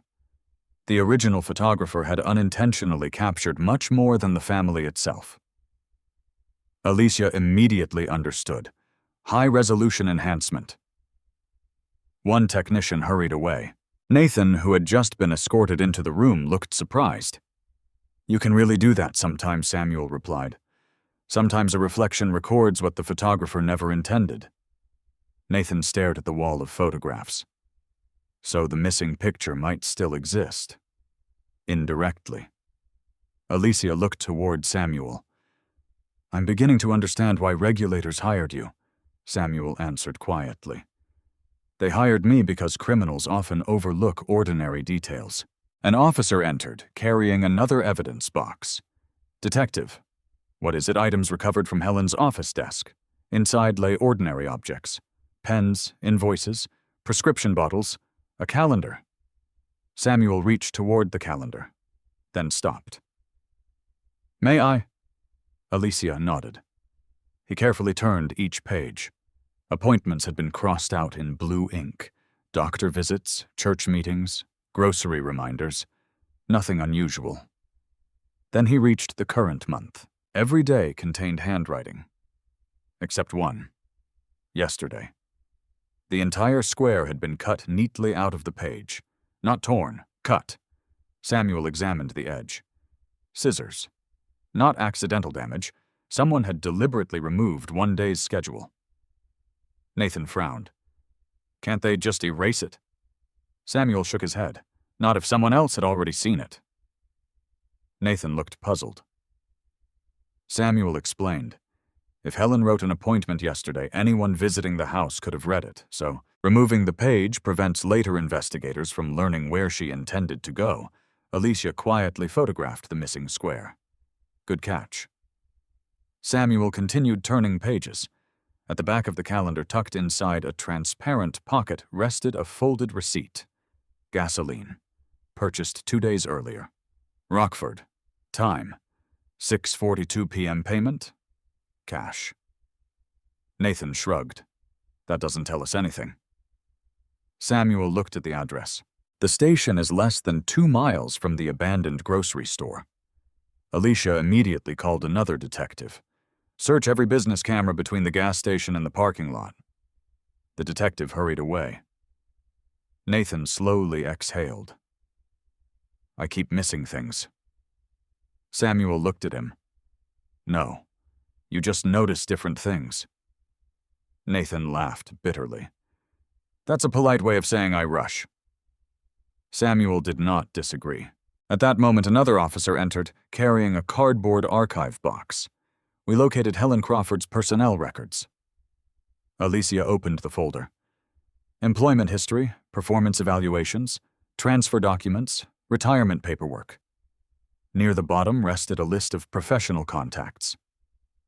Samuel scanned the page. Margaret Ellis, Dr. Calvin Reese, Judge Leonard Bishop, Attorney William Gaines. Then one unfamiliar name, Anthony Mercer. No title, no explanation. Only a private telephone number. Samuel pointed toward it. Who's Mercer? Alicia searched the database. Nothing. No law license, no medical registration, no state employment, no criminal history. Nathan looked over her shoulder. A ghost. Samuel thought for a moment. Or a nickname. What people hiding identities often register property under legal names, but personal address books frequently contain the names people actually use. Alicia nodded. So Anthony Mercer may not legally exist. She ordered another search. Alias, nickname, known associates. Nothing appeared. Margaret entered the room with Officer Parker. She looked exhausted. Alicia showed her the contact list. Do you recognize Anthony Mercer? Margaret adjusted her glasses. No. She looked again, then froze. I never knew him by that name. Samuel looked up. What name? Margaret answered slowly. We called him Tony. Who was Tony? He fixed problems. The room became silent. What kind of problems? Alicia asked. Margaret swallowed. The kind nobody wanted written into official reports. Samuel asked carefully. What was his job? I honestly don't know. Government, I assumed. Law enforcement, I never asked. Nathan leaned forward. What did he actually do? Margaret stared at the old contact sheet. If paperwork became complicated. She hesitated. Tony always knew someone. Samuel wrote one sentence. Unofficial problem solver. Potential facilitator, not evidence. Working hypothesis, Nathan noticed. You still won't conclude anything? Samuel closed the notebook. No. Margaret suddenly added another detail. He always wore gloves. Samuel looked up immediately. Why, I asked once. And he laughed. What did he say? Margaret's voice became almost a whisper. Fingerprints belong to people who expect to stay. The room fell completely silent. Even Alicia stopped writing. Samuel repeated the sentence mentally. Fingerprints belong to people who expect to stay. Not merely dramatic, operational. Someone accustomed to leaving without evidence. A detective hurried into the room carrying a tablet. We got something. He projected an image onto the wall. Gas station security footage. Timestamp, 6:41 p.m. Helen Crawford stood beside her vehicle, filling the tank. Samuel watched carefully. She appeared relaxed. No visible fear. No injuries. No one standing near her. Then another vehicle entered the frame. A dark SUV.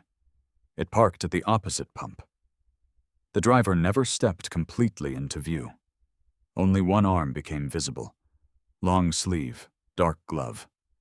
The driver handed Helen something through her open window. Helen read it. Her expression changed immediately. She abandoned the fuel pump before it finished.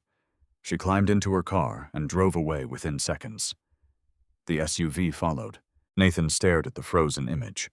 She wasn't kidnapped there. No, Samuel said. She chose to leave. But why? Samuel pointed toward the folded paper visible in Helen's hand. Because someone showed her something important enough to make her leave immediately. Alicia zoomed in. The note remained unreadable, but another detail became visible. The gloved driver wore a distinctive steel wristwatch. Simple. Old. Scratched. Samuel felt something shift inside him. He had seen that watch before. Not on Helen, not on Nathan, not on any detective. His memory searched through dozens of faces from the previous 48 hours. Restaurant, police officers, Margaret, crime scene technicians. Nothing. Then the image returned. Not from this investigation. From years earlier, during a federal fraud inquiry in Chicago. A man who vanished before charges were filed. A fixer, a document broker. Someone whose real identity had never been confirmed. The investigators had known him only by one name. Tony. Samuel looked slowly toward Margaret, then toward the contact sheet. Anthony Mercer, Tony. He turned to Emilia. I think we've been asking the wrong question, she frowned. What question not who Anthony Mercer was? He looked once more at the gloved arm frozen on the security footage. We should be asking whether Anthony Mercer has been alive under another identity this entire time.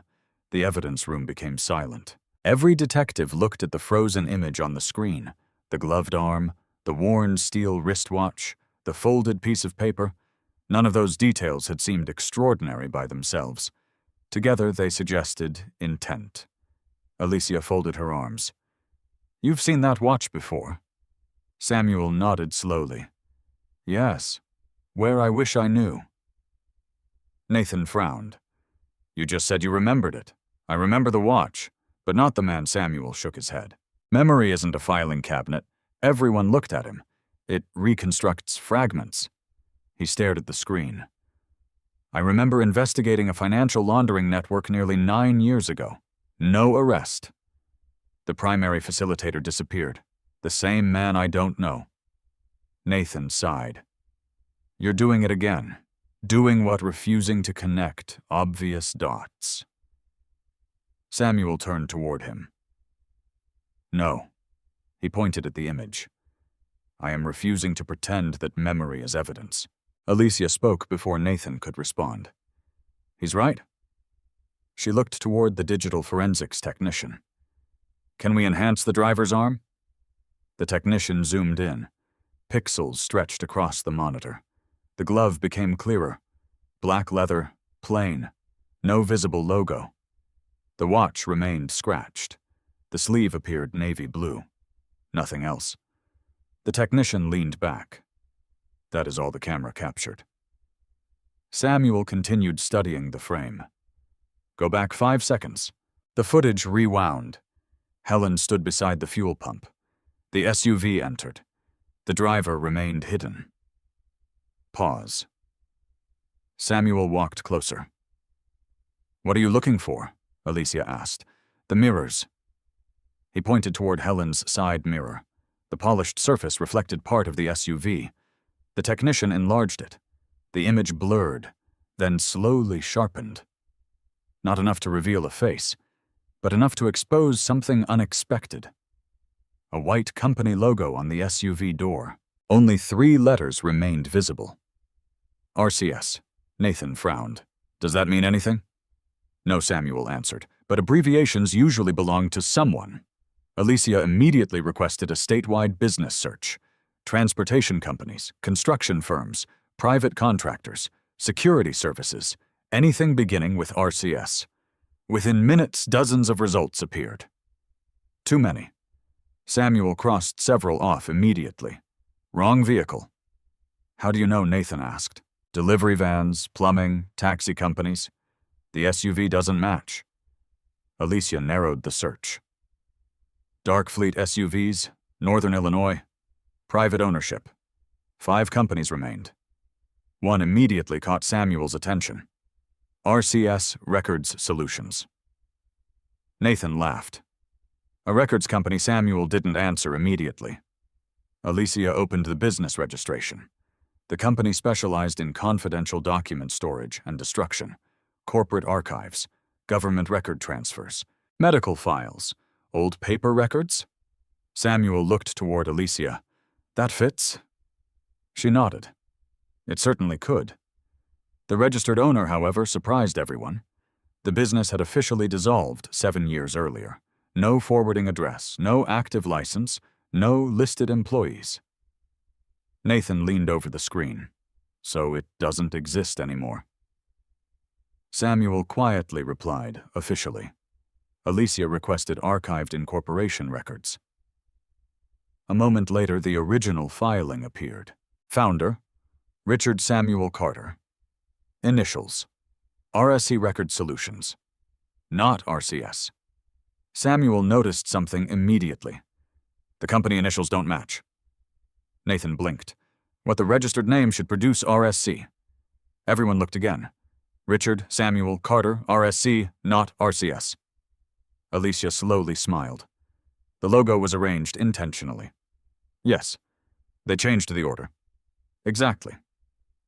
Nathan looked confused. Why would anyone care? Samuel answered. People building false identities often leave just enough truth to satisfy themselves, Alicia added, or to send a message. The technician interrupted. We've got another enhancement. The reflection inside Helen's mirror revealed a partial license plate. Only 4 characters, 8 LJ2. The remaining numbers were hidden by glare. Alicia immediately transmitted the partial plate. Thousands of possibilities remained. But with the vehicle description and business records, the search became manageable. While dispatch searched, Samuel quietly walked toward the evidence table. Rebecca's fingerprint report remained there. Dr. Reese's identification form. Helen's address book. Margaret's transfer records. The torn warning. The gas receipt. He arranged them in chronological order instead of by evidence type. Nathan watched curiously. Why? Because people lie. Nathan frowned. What does that have to do with chronology? Samuel looked at him. Liars change stories. He tapped the papers. Time doesn't. He rearranged the documents again. Transfer notation, dental licensing, employment fingerprinting, reported death, current investigation. One gap immediately became obvious. 6 years, Nathan noticed. What's missing, Rebecca? What we have documentation before her death. Samuel pointed, and after her death, but almost nothing from the 6 years immediately preceding it. Alicia looked at the timeline. He's right. Employment. Then silence. Then death. No tax record, Samuel asked. Not yet. Medical. Nothing significant. Property ownership, no. Nathan crossed his arms. She moved around. Maybe. Samuel looked at Alicia. Or maybe someone intentionally erased her administrative footprint. Dispatch interrupted over the radio. Detective Moreno, go ahead. One vehicle matches the partial plate and physical description. Alicia picked up the receiver. Owner, the dispatcher, hesitated. The SUV was sold 4 years ago. To whom buyer information unavailable. Unavailable purchase records sealed. The room became quiet. Sealed by whose authority? Alicia asked. Another pause. No agency listed. Samuel looked up. That shouldn't happen. Alicia agreed, no. Government record seals always identified the requesting authority. Court, federal agency, witness protection, national security. Something, not blank. The dispatcher continued. One more thing. Go ahead. The sale originated from an evidence auction. Samuel's attention sharpened. Evidence? Yes. Recovered property. Which department? Chicago. Alicia slowly lowered the radio. Nathan looked around the room. I don't understand, Samuel answered. Neither do I. He walked to the whiteboard. At the top, he wrote 3 names: Rebecca Brooks, Helen Crawford, Anthony Mercer. Then he drew lines connecting them. Nothing new appeared. He erased the board, started again. This time he wrote only organizations. Foster care, dental clinic, records company, police evidence, government files. He stepped backward. Alicia immediately saw what he had done. You removed the people, yes? Why? Because people disappear. He looked at the board. Institutions usually don't. Nathan stared silently. Samuel continued. We've been chasing individuals. Helen, Rebecca, Tony. He pointed towards the organizations. But every important event passed through an institution. Transfers, dental identification, archived records, evidence property, document destruction. Each required paperwork, authorization, signatures, witnesses. Someone had not merely hidden a person, someone had manipulated systems. That realization changed everything. Alicia picked up the timeline. If this is organized manipulation. Samuel finished the sentence, then someone maintained it for decades. Margaret slowly sat down. All these years, her voice trembled. I thought we were helping children. Samuel looked at her gently. You may have been, but someone else may have used that system for another purpose. Nathan suddenly stood. Wait. Everyone turned toward him. My sister? What about her? Alicia asked. She hated dentists. Samuel looked over. She told everyone. She avoided appointments. Nathan's breathing became faster. She hadn't seen a dentist in years before the accident. The room became completely silent. Alicia slowly opened Rebecca's identification file again. Dental records. Certified comparison. Positive identification. She looked toward Nathan. When was her last dental appointment? He struggled to remember. I don't know. Before the accident, I honestly don't know. Samuel quietly asked one final question. Are you absolutely certain those dental records ever belonged to your sister? Nathan's face lost all color. He opened his mouth. Nothing came out. For the first time since accusing Emilia in the restaurant, the foundation beneath every certainty he possessed began to collapse. And somewhere, if Helen Crawford was still alive, she already knew the answer they were only beginning to ask. Nathan remained motionless. His eyes never left the identification file resting on the conference table. For years he had repeated one sentence to himself. I buried my sister. Now, for the first time, another possibility had entered the room. Perhaps he had buried someone else. Nobody spoke. Alicia finally broke the silence. We verify everything. Nathan looked at her. Everything. Everything. She closed the file. No assumptions survived this investigation. Samuel appreciated the wording, not because it was comforting, because it was necessary. A detective entered carrying another stack of archival documents. Detective Moreno. What did you find? The state licensing office responded.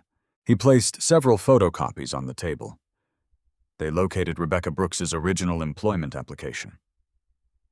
Samuel immediately noticed the fingerprint card attached to the packet. The prints matched the ones already in evidence. Nothing unusual. Until he reached the final page. Emergency contact. The line had been filled in, then crossed out. A second name had been written underneath. Nathan leaned forward. What does it say? The ink had faded badly. The technician adjusted the document under a forensic light. Letters slowly became visible. H. E. L. Helen Crawford. Nathan whispered. My sister listed Helen? Margaret looked equally stunned. I never knew they stayed in contact. Samuel examined the document more carefully. They may not have. Nathan frowned. What do you mean? Samuel pointed toward the handwriting. The emergency contact was written in different ink. Alicia immediately noticed the difference. Blue-black, then standard blue. Two separate pens, likely two different writing sessions. The application was modified later, Alicia said. Samuel nodded. The question is by whom? The licensing office had already certified the copy as authentic, which meant the original still existed in storage. Alicia immediately requested it. If someone altered the original, she said, the pressure marks may still exist. Samuel looked up. Exactly. Indented writing. Invisible impressions. Sometimes a pen left traces on the page beneath, even after names were erased. Nathan slowly sat down. I never realized paperwork could tell stories. Samuel answered quietly. It usually tells better stories than witnesses. Across the room, the digital technician called everyone's attention. The gas station enhancement finished. The large monitor displayed several stabilized frames. The folded paper Helen received remained unreadable. But another reflection appeared. This time inside the SUV windshield, a parking permit. Only part of it was visible. A colored sticker, large black numbers, a white background, a blue border. Emilia asked, "Can anyone identify it?" One detective immediately answered, "Government parking permits." Another disagreed. "No, universities use those too." Samuel walked closer. "No." He pointed towards the lower corner. "The hologram."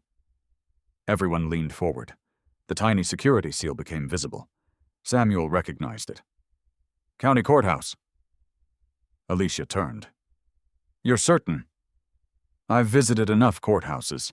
The permit belonged to courthouse employee parking. Nathan looked confused again. "So the driver worked at a courthouse?" "Not necessarily." Samuel shook his head. "The vehicle could have belonged to anyone authorized to use that parking area." "Employee. Contractor. Maintenance. Private courier. Evidence transport." Each possibility expanded instead of narrowing the investigation. Emilia immediately contacted the county administration.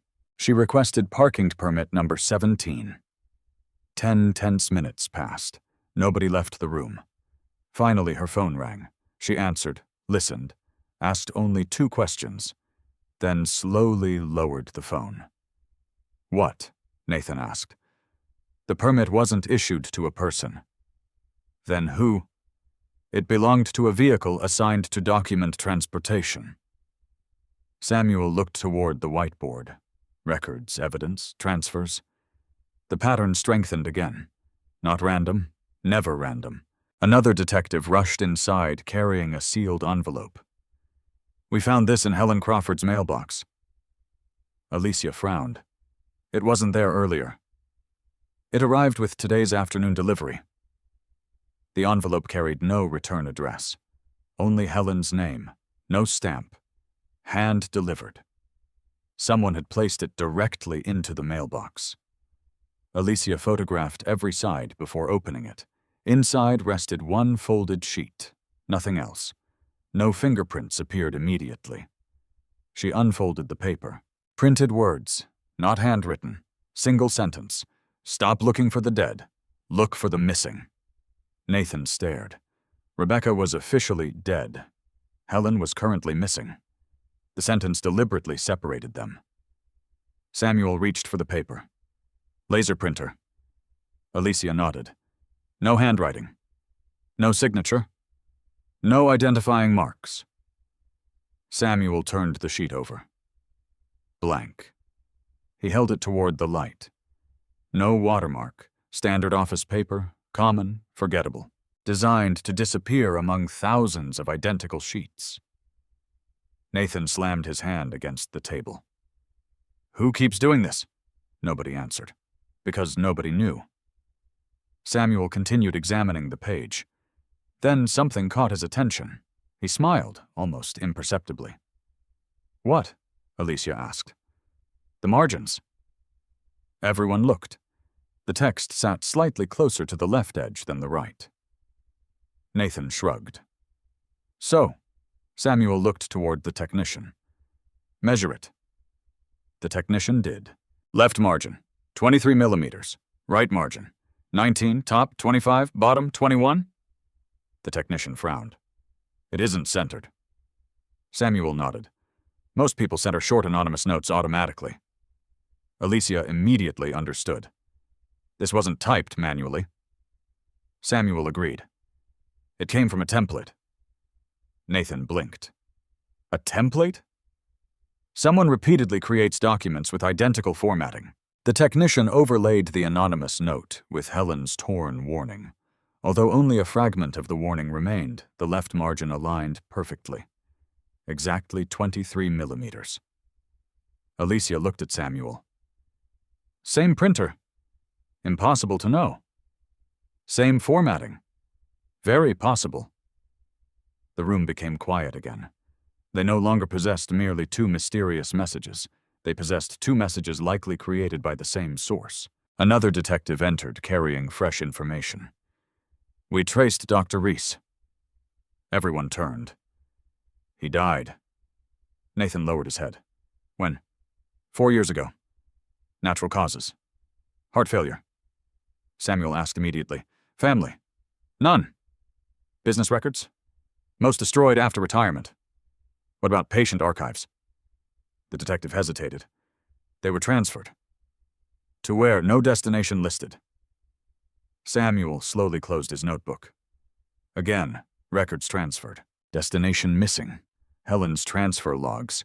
Rebecca's identity. Anonymous warnings. Destroyed documentation. Every road led toward paperwork that no longer officially existed. Margaret suddenly spoke. There was one place. Everyone turned. What place? Alicia asked. Margaret seemed embarrassed. I never thought it mattered. Tell us. When foster homes closed, she searched her memory carefully. Certain confidential files were never sent directly to the state archive. Samuel felt his pulse quicken. Where did they go? There was an intermediate storage facility. Nathan frowned. Why? Because some records required additional review before permanent filing. Alicia immediately asked, who supervised that facility? Margaret closed her eyes. She was trying to remember something buried beneath decades of routine. I never met the supervisor. But I remember the warehouse. Samuel leaned forward. Where? South Chicago. Address? I don't know. What do you remember? Margaret answered slowly. There was a large painted sign. What did it say? She opened her eyes. Regional Custodial Storage. The room froze. Nathan whispered, R.C.S. Samuel looked toward Alicia. Regional, Custodial, Storage, not Records Company, not Richard Samuel Carter. The initials had existed long before the dissolved business. Someone had borrowed them, or hidden behind them. Alicia immediately ordered a search for every archived property connected to Regional Custodial Storage. The computer responded within seconds. One historical warehouse, closed 19 years earlier, demolished, replaced by a commercial distribution center. Samuel stared at the address. Something about it felt familiar. He reached into the old evidence folder from his Chicago fraud investigation. A faded photocopy remained tucked inside. An abandoned invoice, storage fees, warehouse location. He placed it beside the newly found address. The room fell silent once more. They were identical. 9 years before this investigation, Samuel had unknowingly examined financial records connected to the very same warehouse. Back then, it had looked like nothing more than another forgotten storage facility. Now it appeared to have been standing at the center of two completely different investigations, separated by almost 2 decades. Alicia slowly looked up from the matching addresses. If that warehouse connected your old fraud case, she looked toward Rebecca's file. And Helen Crawford. Then toward the anonymous warning. And the missing records? She stopped speaking. Samuel finished the thought for her. We're no longer investigating a family mystery. His eyes settled on the address that had quietly survived 2 decades of erased histories. We're investigating an organization that learned how to make people disappear without ever leaving an empty file behind. Nobody moved for several seconds. The address lay in the center of the table, like a forgotten key that suddenly fit every lock. Samuel picked up the faded invoice from his old federal case. Then he compared it with the historical warehouse record Alicia had just received. Same street, same building number, same loading dock entrance.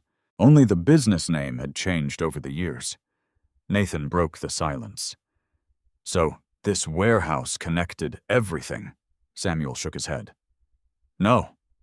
Nathan frowned. What do you mean? It connected enough things that we need to know why. Alicia immediately turned to one of her detectives. I want every surviving property record.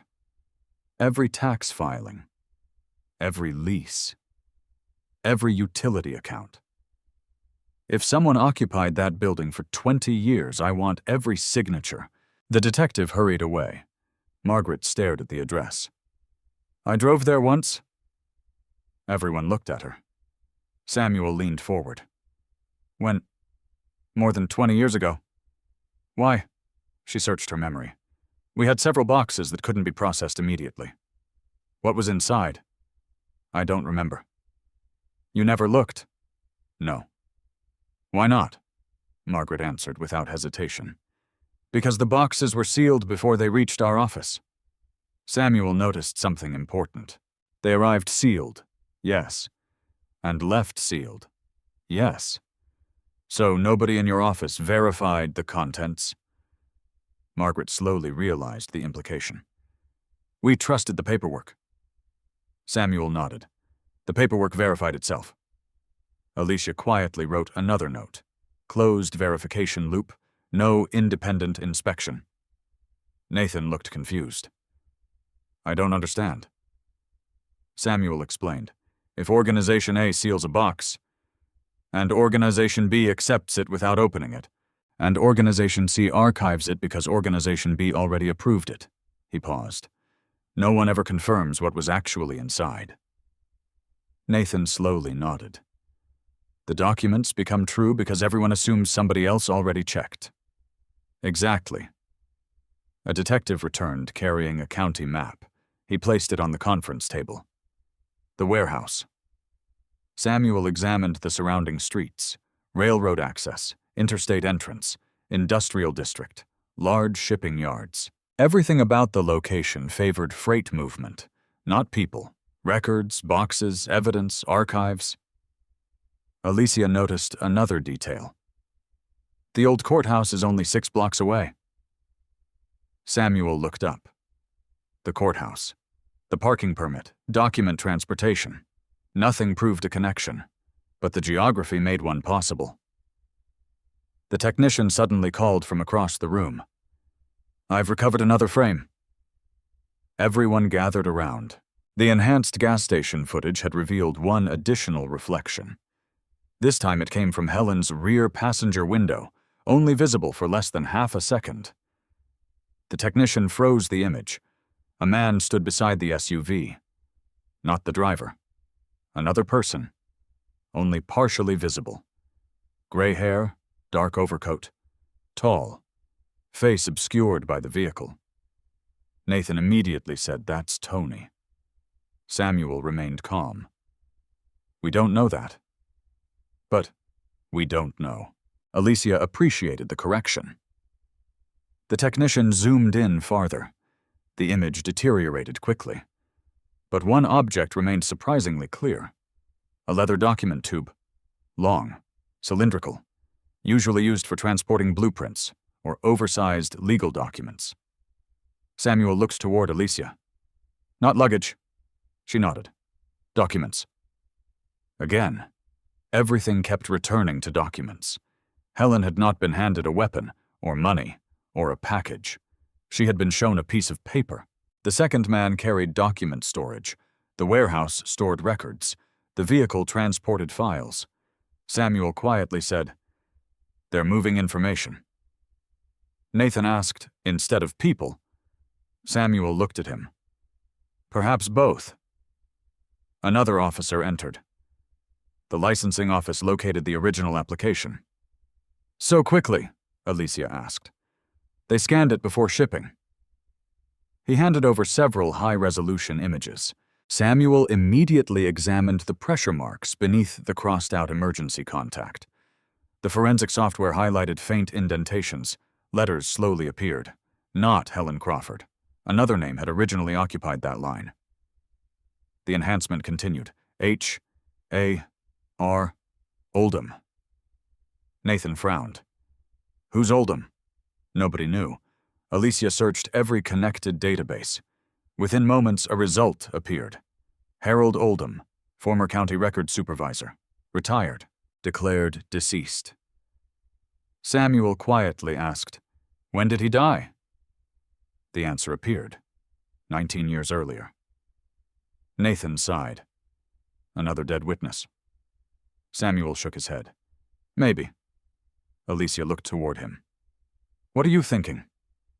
Samuel pointed towards the timeline. Harold Oldham died. Helen's warehouse closed. Regional custodial storage disappeared. All within the same year, Margaret whispered. I never noticed. Nobody would. Samuel folded his arms. Separated events rarely appear suspicious. But together? He left the sentence unfinished. A detective carrying an evidence bag approached Alicia. We found this inside Dr. Reese's archived office inventory. What is it? A storage locker key. Samuel examined the tag attached to it. Locker 314, Union Station, Chicago. Nathan looked surprised.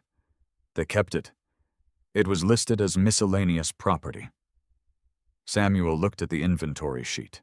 Nobody had ever claimed the key. Nobody had ever opened the locker. Because Dr. Reese had died. The office closed. The remaining possessions had simply been catalogued. Alicia immediately contacted Chicago authorities. Can they open it today? She listened for a moment. Good. When? Excellent.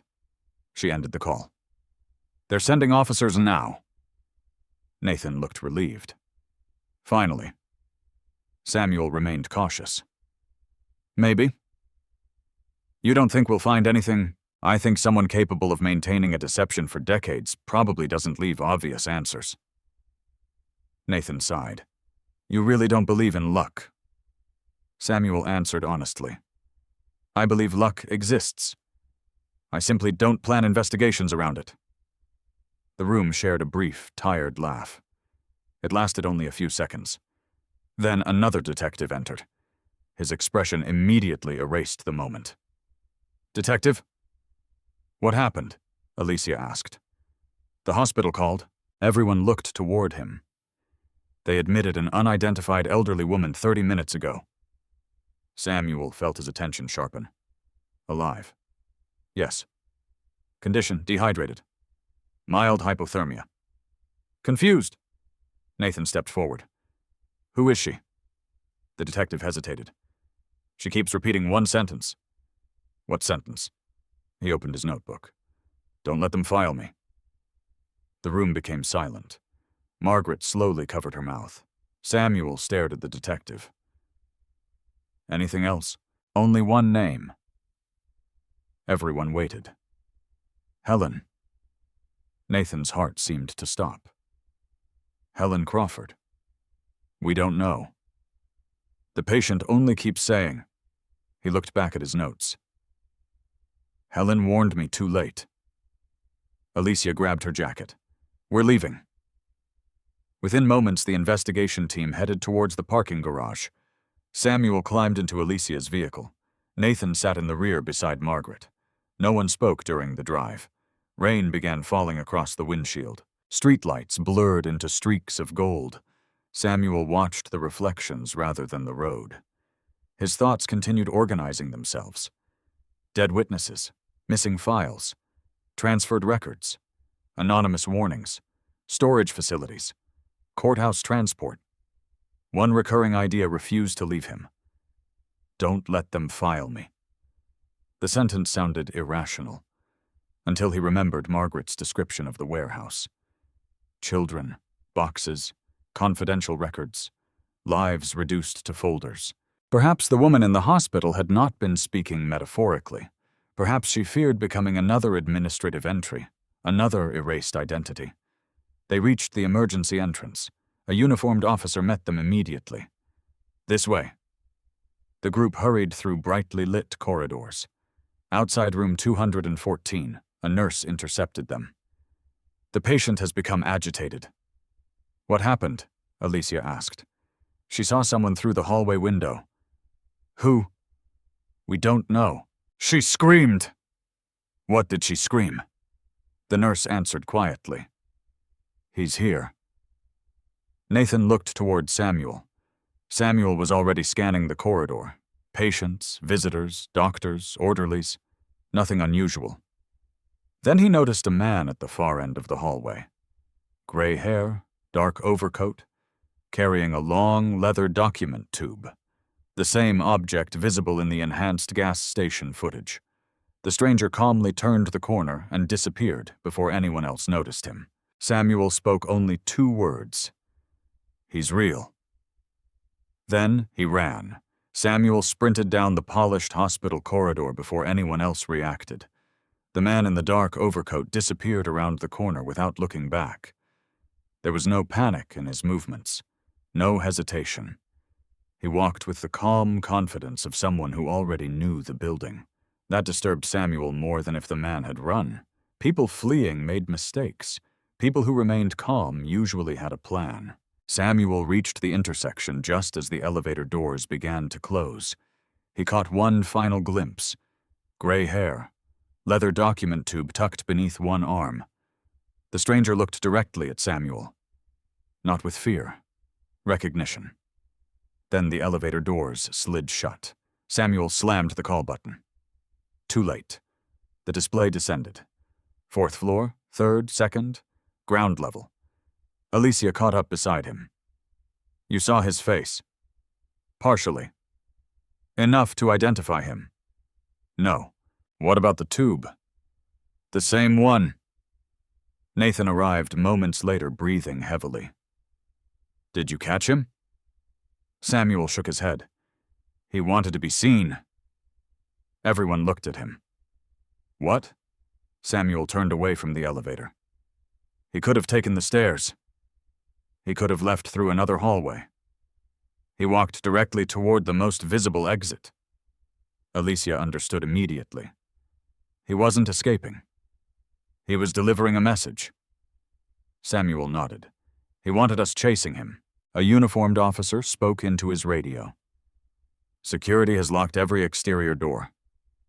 Samuel stopped him. No. The officer looked confused. What? Don't close the building. Emilia looked toward Samuel. Explain. If this man planned to disappear, locking the exits only traps innocent people. And if he already left... Samuel glanced toward the surveillance cameras. We waste valuable time. Emilia immediately changed the order. Pull every camera feed instead. The officer hurried away. Samuel turned back toward room 214. The patient? They entered together. The elderly woman sat upright in bed. Her breathing remained rapid. An oxygen tube rested beneath her nose. She stared toward the doorway with frightened gray eyes. The nurse spoke softly. She's calmer now. Samuel approached slowly. My name is Samuel Adams. The woman's eyes widened. You. Samuel stopped. You know me. No. She shook her head weakly. I know the name. Nathan exchanged a glance with Emilia. Samuel remained calm. Where did you hear it? The woman struggled to focus. They said... Her voice cracked. Never let an Adams read the files. Silence filled the room. Emilia, the warning at Helen's house. Do not contact the Adams woman. Now another statement. Never let an Adams read the files. Samuel felt two separate fragments connecting. Not Emilia specifically. Not himself specifically. The family name. Someone had been warning people about anyone named Adams, or perhaps warning the conspirators. Emilia gently asked, Who told you that? The woman closed her eyes. I don't know. Try. There were meetings. What meetings? Basement. Boxes. So many boxes. Margaret slowly stepped forward. What kind of boxes? The elderly woman looked toward her. You worked there. Margaret froze. You signed them. Tears appeared in Margaret's eyes. I never opened them. The woman nodded. Nobody did. Samuel quietly asked, Do you remember your name? She hesitated. Several long seconds passed. Finally, she whispered, Eleanor. Last name? Nothing. She looked lost again. The memory disappeared as quickly as it had surfaced. Emilia signaled for a detective. Run every Eleanor connected to regional custodial storage. The detective immediately left. Samuel noticed something beside the hospital bed. A small canvas handbag. Ordinary, worn, water stains. The nurse explained, that's how she arrived. No identification, nothing. Samuel crouched beside the bag. May I? The nurse nodded. Inside were only 3 items: a folded sweater, prescription glasses, a notebook. Samuel opened the notebook carefully. Every page contained dates. Nothing else. Only dates. Hundreds of them. Nathan frowned. What is that? Samuel examined the first pages. Each date had a small check mark beside it. Others were circled. Some had been crossed out entirely. No explanations, no names, only dates. Emilia looked over his shoulder. Anniversaries.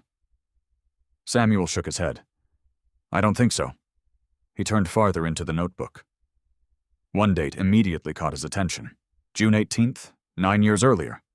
His expression changed. What? Nathan asked. Samuel answered quietly. That's the day my fraud investigation was shut down. Nathan blinked. Coincidence? Samuel kept turning pages. Another familiar date. Rebecca Brooks's reported death. Another. Regional custodial storage officially closed. Another. Dr. Reese retired.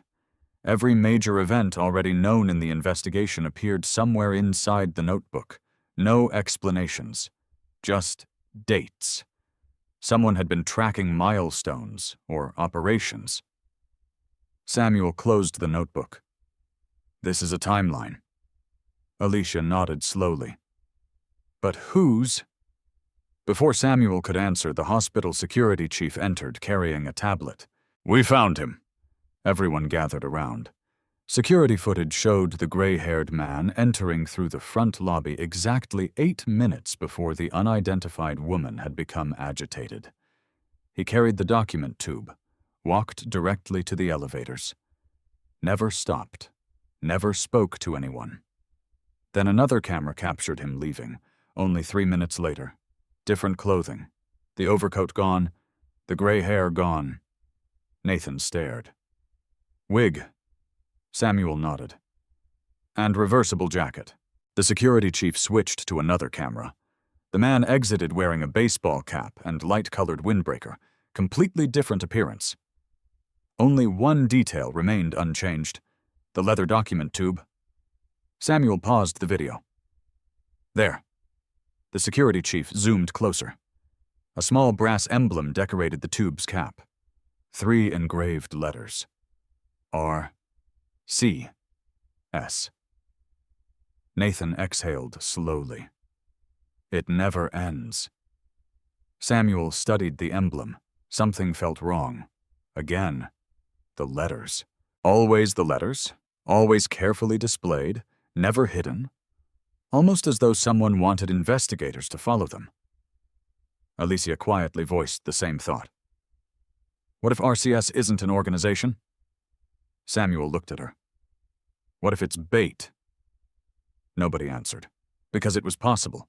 Every clue seemed to point toward RCS. Too perfectly. Almost unnaturally.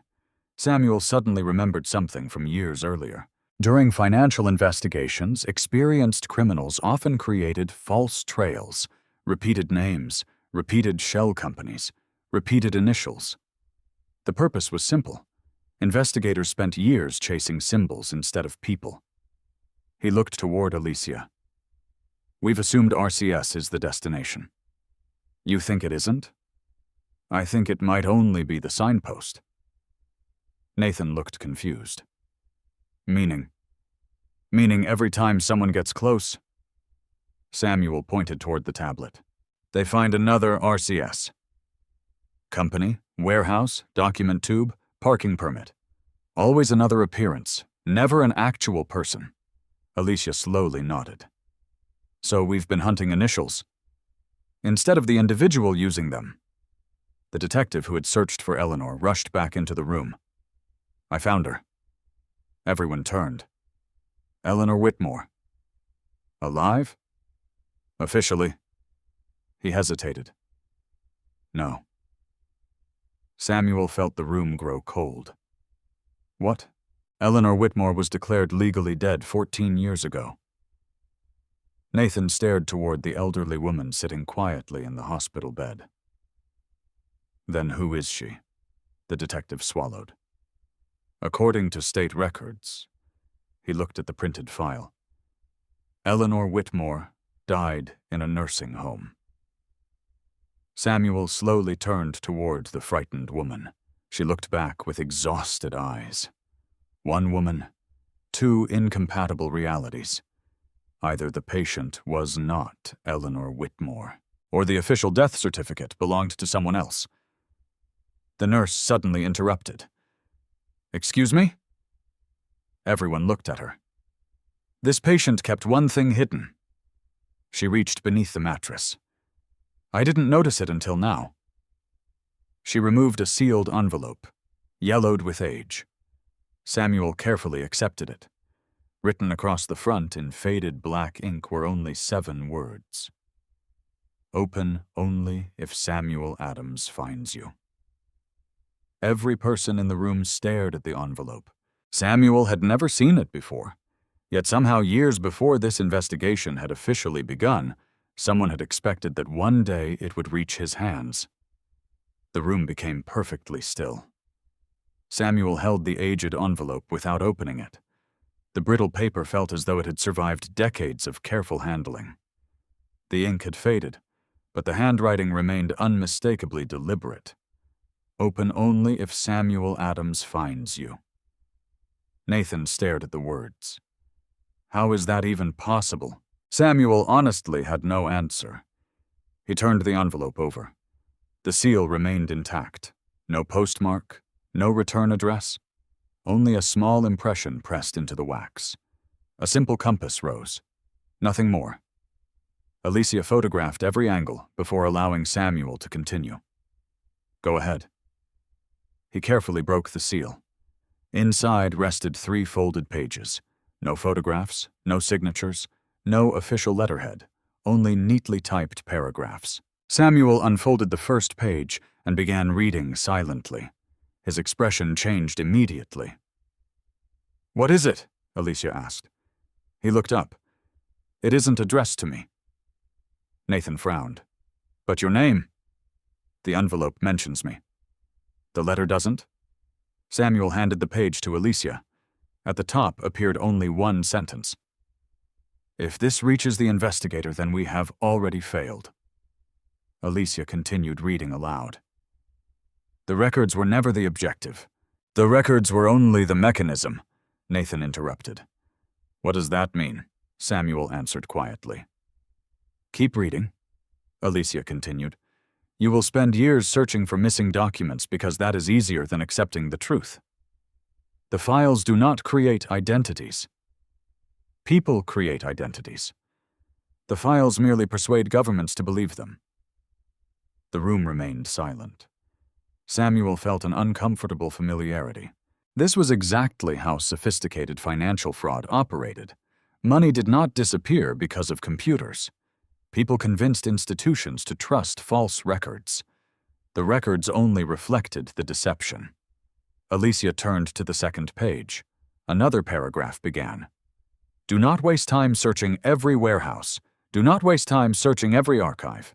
Every destroyed file has already served its purpose. Find the individuals who approved what nobody examined. Samuel immediately spoke. Approvals. Nathan looked confused again. What approvals? Samuel walked toward the whiteboard. He wrote a single word. Verification. Then beneath it, he listed every discovery from the investigation. Foster care transfers, dental identification, employment records, hospital files, property archives, document transportation. Every system relied upon somebody approving information, not necessarily creating it, only confirming it.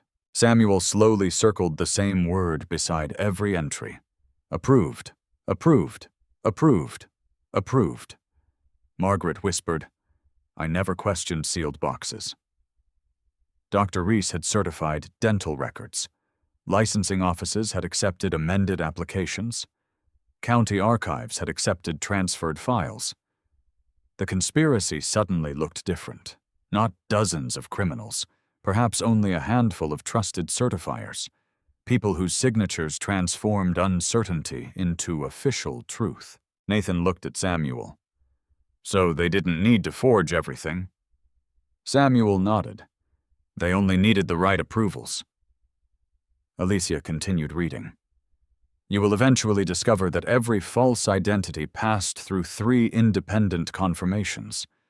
Remove even one confirmation, and the entire construction collapses. Samuel quickly wrote another number. 3. He looked toward Emilia. Rebecca. She understood. Death certificate, dental confirmation, administrative registration. 3 confirmations. Eleanor Whitmore. Legal death, hospital documentation, government registry, again, 3 confirmations. Helen Crawford's records, transfer authorization, storage confirmation, archive receipt. 3. Nothing happened only once. Everything followed the same architecture. The final page contained only a list. No explanation, just names. Dr. Calvin Reese, Harold Oldham, Grace Ellison, Peter Vance, Margaret Ellis. Nathan pointed immediately. Margaret. She stared in horror. My name. Samuel examined the spelling. No. Margaret leaned closer. Grace Ellison. Margaret Ellis. Different people. Different surname. Close enough to confuse someone reading quickly. Nathan exhaled. I thought. So did I. Samuel looked at Emilia. Run every name. The detectives immediately began searching databases. Only minutes passed before the first result appeared. Dr. Reese, already known. Deceased. Harold Oldham, already known. Deceased. Grace Ellison. No death record. No current address. Peter Vance. No death record. Retired judge. Nathan looked surprised. A judge? Samuel nodded slowly. A signature. Again. Emilia requested everything connected to Peter Vance. Within moments, another detective entered carrying a folder. We already have him. Everyone turned. What? He signed several probate decisions involving unidentified estates. Samuel accepted the folder. Most cases appeared ordinary. Then one name froze him. Rebecca Brooks. Not the Rebecca Brooks Nathan knew. A different Rebecca Brooks. Dead 31 years earlier. Nathan looked confused. Another Rebecca? Samuel continued reading. Inheritance transferred, estate closed, identity retired. His pulse quickened. Identity retired, not simply deceased. Retired. He searched every page. Another case? Another common name? Estate closed. Identity retired. Again? Again? Again? Samuel slowly looked toward Emilia. These aren't probate files. What are they? They're replacement opportunities. Nobody spoke. Samuel continued explaining. When someone dies with little family, their legal identity becomes inactive. If someone wanted to construct a believable new identity, Nathan interrupted, they could reuse old names. Not exactly, Samuel shook his head. They could borrow pieces, birth locations, school records, employment history, fragments, enough to create convincing documentation. Emilia suddenly remembered Rebecca's identification years earlier. Dental records. Samuel nodded. If enough fragments agree, the system accepts the identity. The elderly woman, Eleanor, suddenly spoke from the hospital bed. They called them sleeping names. Everyone turned. Samuel approached her carefully. Who did... The men. What men? They said. Her breathing became uneven, numb. Every sleeping name could live again. Nathan felt a chill. You mean dead people? She slowly shook her head. Forgotten people. Samuel crouched beside her. What's the difference? She answered with surprising clarity. Dead people are remembered. Forgotten people leave empty places. The sentence struck Samuel harder than anything else. Forgotten people. Not famous, not wealthy, not closely connected. People whose identities could be quietly reconstructed because nobody remained to challenge inconsistencies. Emilia looked toward Samuel. If that's true, he finished the thought, then Rebecca Brooks may never have been the original target. Nathan stared at him. What? The name Rebecca Brooks already existed. But perhaps the organization only needed access to whatever legal history surrounded it. Nathan slowly lowered himself into a chair. Everything he had believed about his sister began shifting again. Maybe someone had not stolen Rebecca's identity. Maybe someone had gradually rebuilt it, using forgotten records that no one ever compared together. The detective searching Peter Vance suddenly received another notification. He looked up. Detective? What is it? Emilia asked. Judge Peter Vance is alive. The room immediately focused on him. Where? He lives less than 40 minutes from here. Nathan stood instantly. We go now. The detective hesitated. There's something else. What? He requested police protection this morning. Samuel felt every instinct sharpen. Why? The detective slowly lowered the report. He told dispatch that someone had finally opened the wrong file. No one in the room needed to ask which file he meant. Samuel looked down at the 3-page letter still resting in his hands. Whoever had written it had expected an investigator to reach this point. More importantly, they had expected Judge Peter Vance to become the next target the moment that happened. Samuel folded the letter carefully and slipped it back into its envelope. Then he looked directly at Emilia. We're already late. The lights in the hospital corridor suddenly flickered once, then twice. A second later, every monitor inside Eleanor's room went black. Darkness swallowed the room for less than 2 seconds. Then the emergency lighting activated. Soft red illumination washed across the walls. Medical monitors restarted one by one. Several alarms began sounding throughout the hospital. Nurses rushed into the corridor. Doctors shouted instructions from neighboring rooms. Samuel's attention never left Eleanor. She looked terrified. No, she whispered. They're here. Samuel moved beside her bed. Who? The collectors. Her hands trembled violently. They always come when the lights go out. Emilia immediately turned toward 2 uniformed officers. Nobody enters this room. The officers positioned themselves outside the doorway. Nathan looked through the narrow window into the hallway. Visitors stood confused. Hospital staff hurried in every direction. Perfect confusion, perfect cover. Samuel walked to the electrical panel inside the room. Nothing appeared damaged. The outage had lasted too briefly, almost as though someone had deliberately interrupted power rather than caused a genuine failure. A hospital administrator rushed into the hallway. We lost power on the east wing only. Emilia stopped him. Only this wing? Yes. What caused it? We don't know yet. Samuel quietly said, Someone wanted these rooms. Nathan heard him. You think it was intentional? Samuel nodded. Localized. Brief. Enough to create confusion. Not enough to trigger evacuation. The administrator looked uneasy. Our backup systems functioned normally. Samuel looked toward Emilia. Exactly. This wasn't sabotage. It was timing. One detective hurried toward them carrying a portable tablet. The cameras. What about them? Emilia asked. We lost exactly 91 seconds. Samuel closed his eyes briefly. Not random, again. Everything had been measured. 91 seconds. Long enough for someone trained.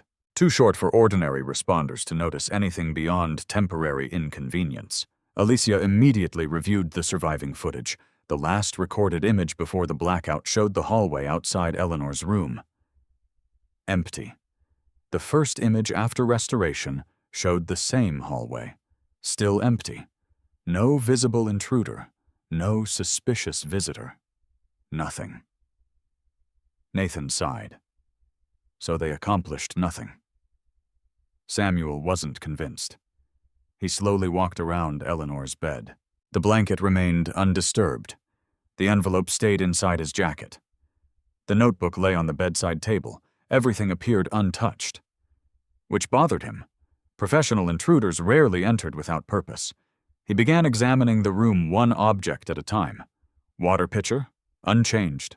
Curtains, normal. Medication tray, normal. Flowers, there were none.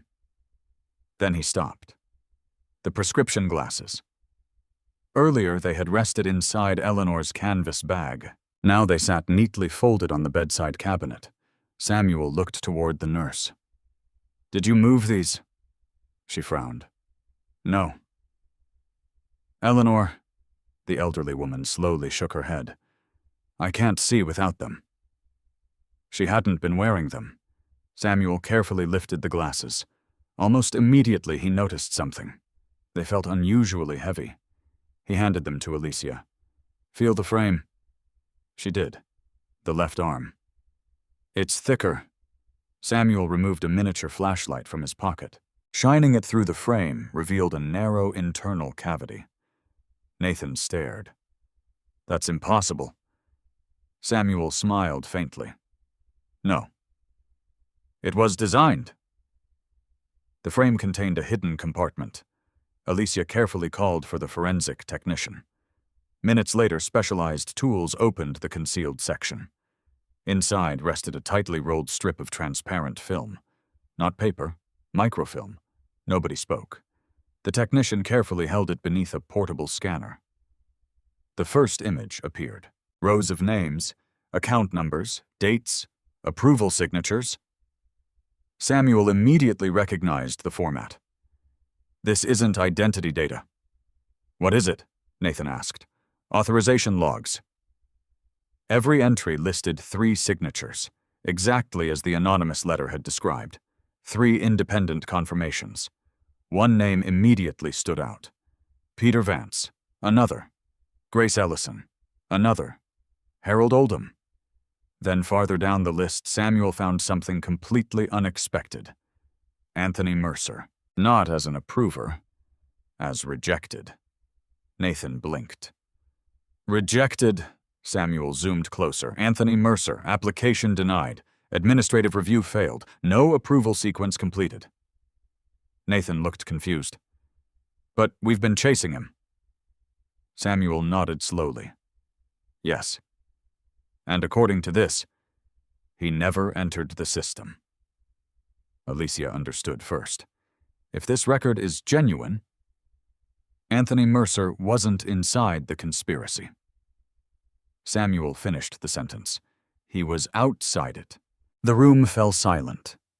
Every assumption shifted again. They had believed Mercer built false identities. Instead, perhaps he had tried to obtain one, and failed. Nathan looked overwhelmed. "So, who became Tony?" Samuel answered carefully. "We don't know. But perhaps more than one person." The technician advanced another frame. This one contained financial transfers. Small amounts, spread across decades. Never enough individually to attract attention. Always routed through probate accounts, inactive estates, forgotten beneficiaries. Samuel recognized the brilliance immediately. No massive theft, no dramatic fraud. Tiny administrative movements, repeated thousands of times. Invisible, until someone examined 30 years together. Emilia looked toward him. "How much?" Samuel estimated quickly. If this pattern continued nationwide, he stopped calculating. Nathan waited. "How much?" Samuel finally answered. "Hundreds of millions. But never from one account. Never at one time." The detective searching financial records suddenly rushed back into the room. "We have Grace Ellison." "Alive?" Emilia asked. "No. Missing." Samuel frowned. "What do you mean?" "She disappeared 23 years ago. No body. No death certificate. No confirmed sighting." Nathan looked toward Eleanor. "Another forgotten person." Samuel nodded. Exactly. The technician continued scanning the microfilm. Near the end appeared another section. Instead of names, it listed locations: warehouses, courthouses, archives, hospitals. Each location carried a status: active, closed, transferred, destroyed. One location had been circled by hand: Judge Peter Vance's private residence. Everyone stared. Nathan broke the silence. They knew! Samuel looked at the date. The circle had been added at least 15 years earlier. This wasn't a recent threat. Whoever created the microfilm had predicted that Vance's house would someday become important. Emilia immediately contacted the patrol units already heading there. No delays. Treat it as a priority. She listened. What? Her expression changed. When? She looked directly at Samuel. They've arrived. And? No response. Samuel's instincts sharpened instantly. From the judge. Yes. The patrol cars are outside. The front door is open. Nobody waited for another word. Within moments, they were racing toward the parking garage once again. Rain had become heavier. Thunder rolled across the city. Samuel drove this time while Emilia coordinated responding officers. Nathan sat silently in the back seat. His thoughts had clearly moved beyond Rebecca. This investigation no longer centered on one missing identity. It questioned every official record that had once seemed unquestionable. Halfway to the judge's neighborhood, Emilia's radio crackled. Unit 12 to Detective Moreno. Go ahead. We're inside. What do you have? A long pause followed. Then the officer answered. The residence appears abandoned. Samuel tightened his grip on the steering wheel. Any sign of forced entry? No. Signs of struggle? Negative. Emilia asked, Where's the judge? Another pause. Then a different voice came over the radio. Detective, this house wasn't abandoned today. It looks like someone emptied it years ago. Nathan leaned forward. What? The officer continued. Furniture is covered in dust. No food. No clothing. No personal photographs. No recent utilities. Samuel looked toward Emilia, but he requested police protection this morning. That's what dispatch reported. Another crackle interrupted the transmission. Detective, we found one room that doesn't match the rest of the house. Samuel felt his heartbeat accelerate. What room? The basement. What about it? It has electricity. Working computers. Fresh coffee. And one wall completely covered with photographs. Samuel pressed harder on the accelerator. The officer's final words arrived through heavy radio static. Every photograph is labeled with the same surname. Emilia leaned toward the speaker. What surname? The answer came through clearly. Adams, every story leaves us with a choice. We can walk away believing that the world is only filled with deception, or we can remember that truth has a remarkable way of finding those who refuse to stop searching. Samuel's journey reminds us that courage is not about never feeling afraid. It is about continuing to ask difficult questions when everyone else has accepted easy answers. Integrity is built through countless small decisions, and even when lies seem stronger for a season, honesty has the power to outlast them. Rances can be carefully constructed, but character cannot. Documents can be altered, identities can be manipulated, and facts can be hidden, yet compassion, loyalty, and perseverance always leave a lasting mark. Never underestimate the value of standing by the people you love, thinking for yourself, and refusing to judge others before knowing the whole story. Sometimes the greatest victories are not found in exposing a secret, but in protecting the truth when it would be easier to look away. If this story touched your heart and made you reflect on the importance of truth, justice, and resilience, I'd love to hear your thoughts. What lessons stayed with you the most? Share your perspective in the comments below, because your voice may inspire someone else. And if you enjoy meaningful stories that challenge the way we see the world, don't forget to like this video, subscribe to the channel, and turn on notifications so you won't miss our next unforgettable journey.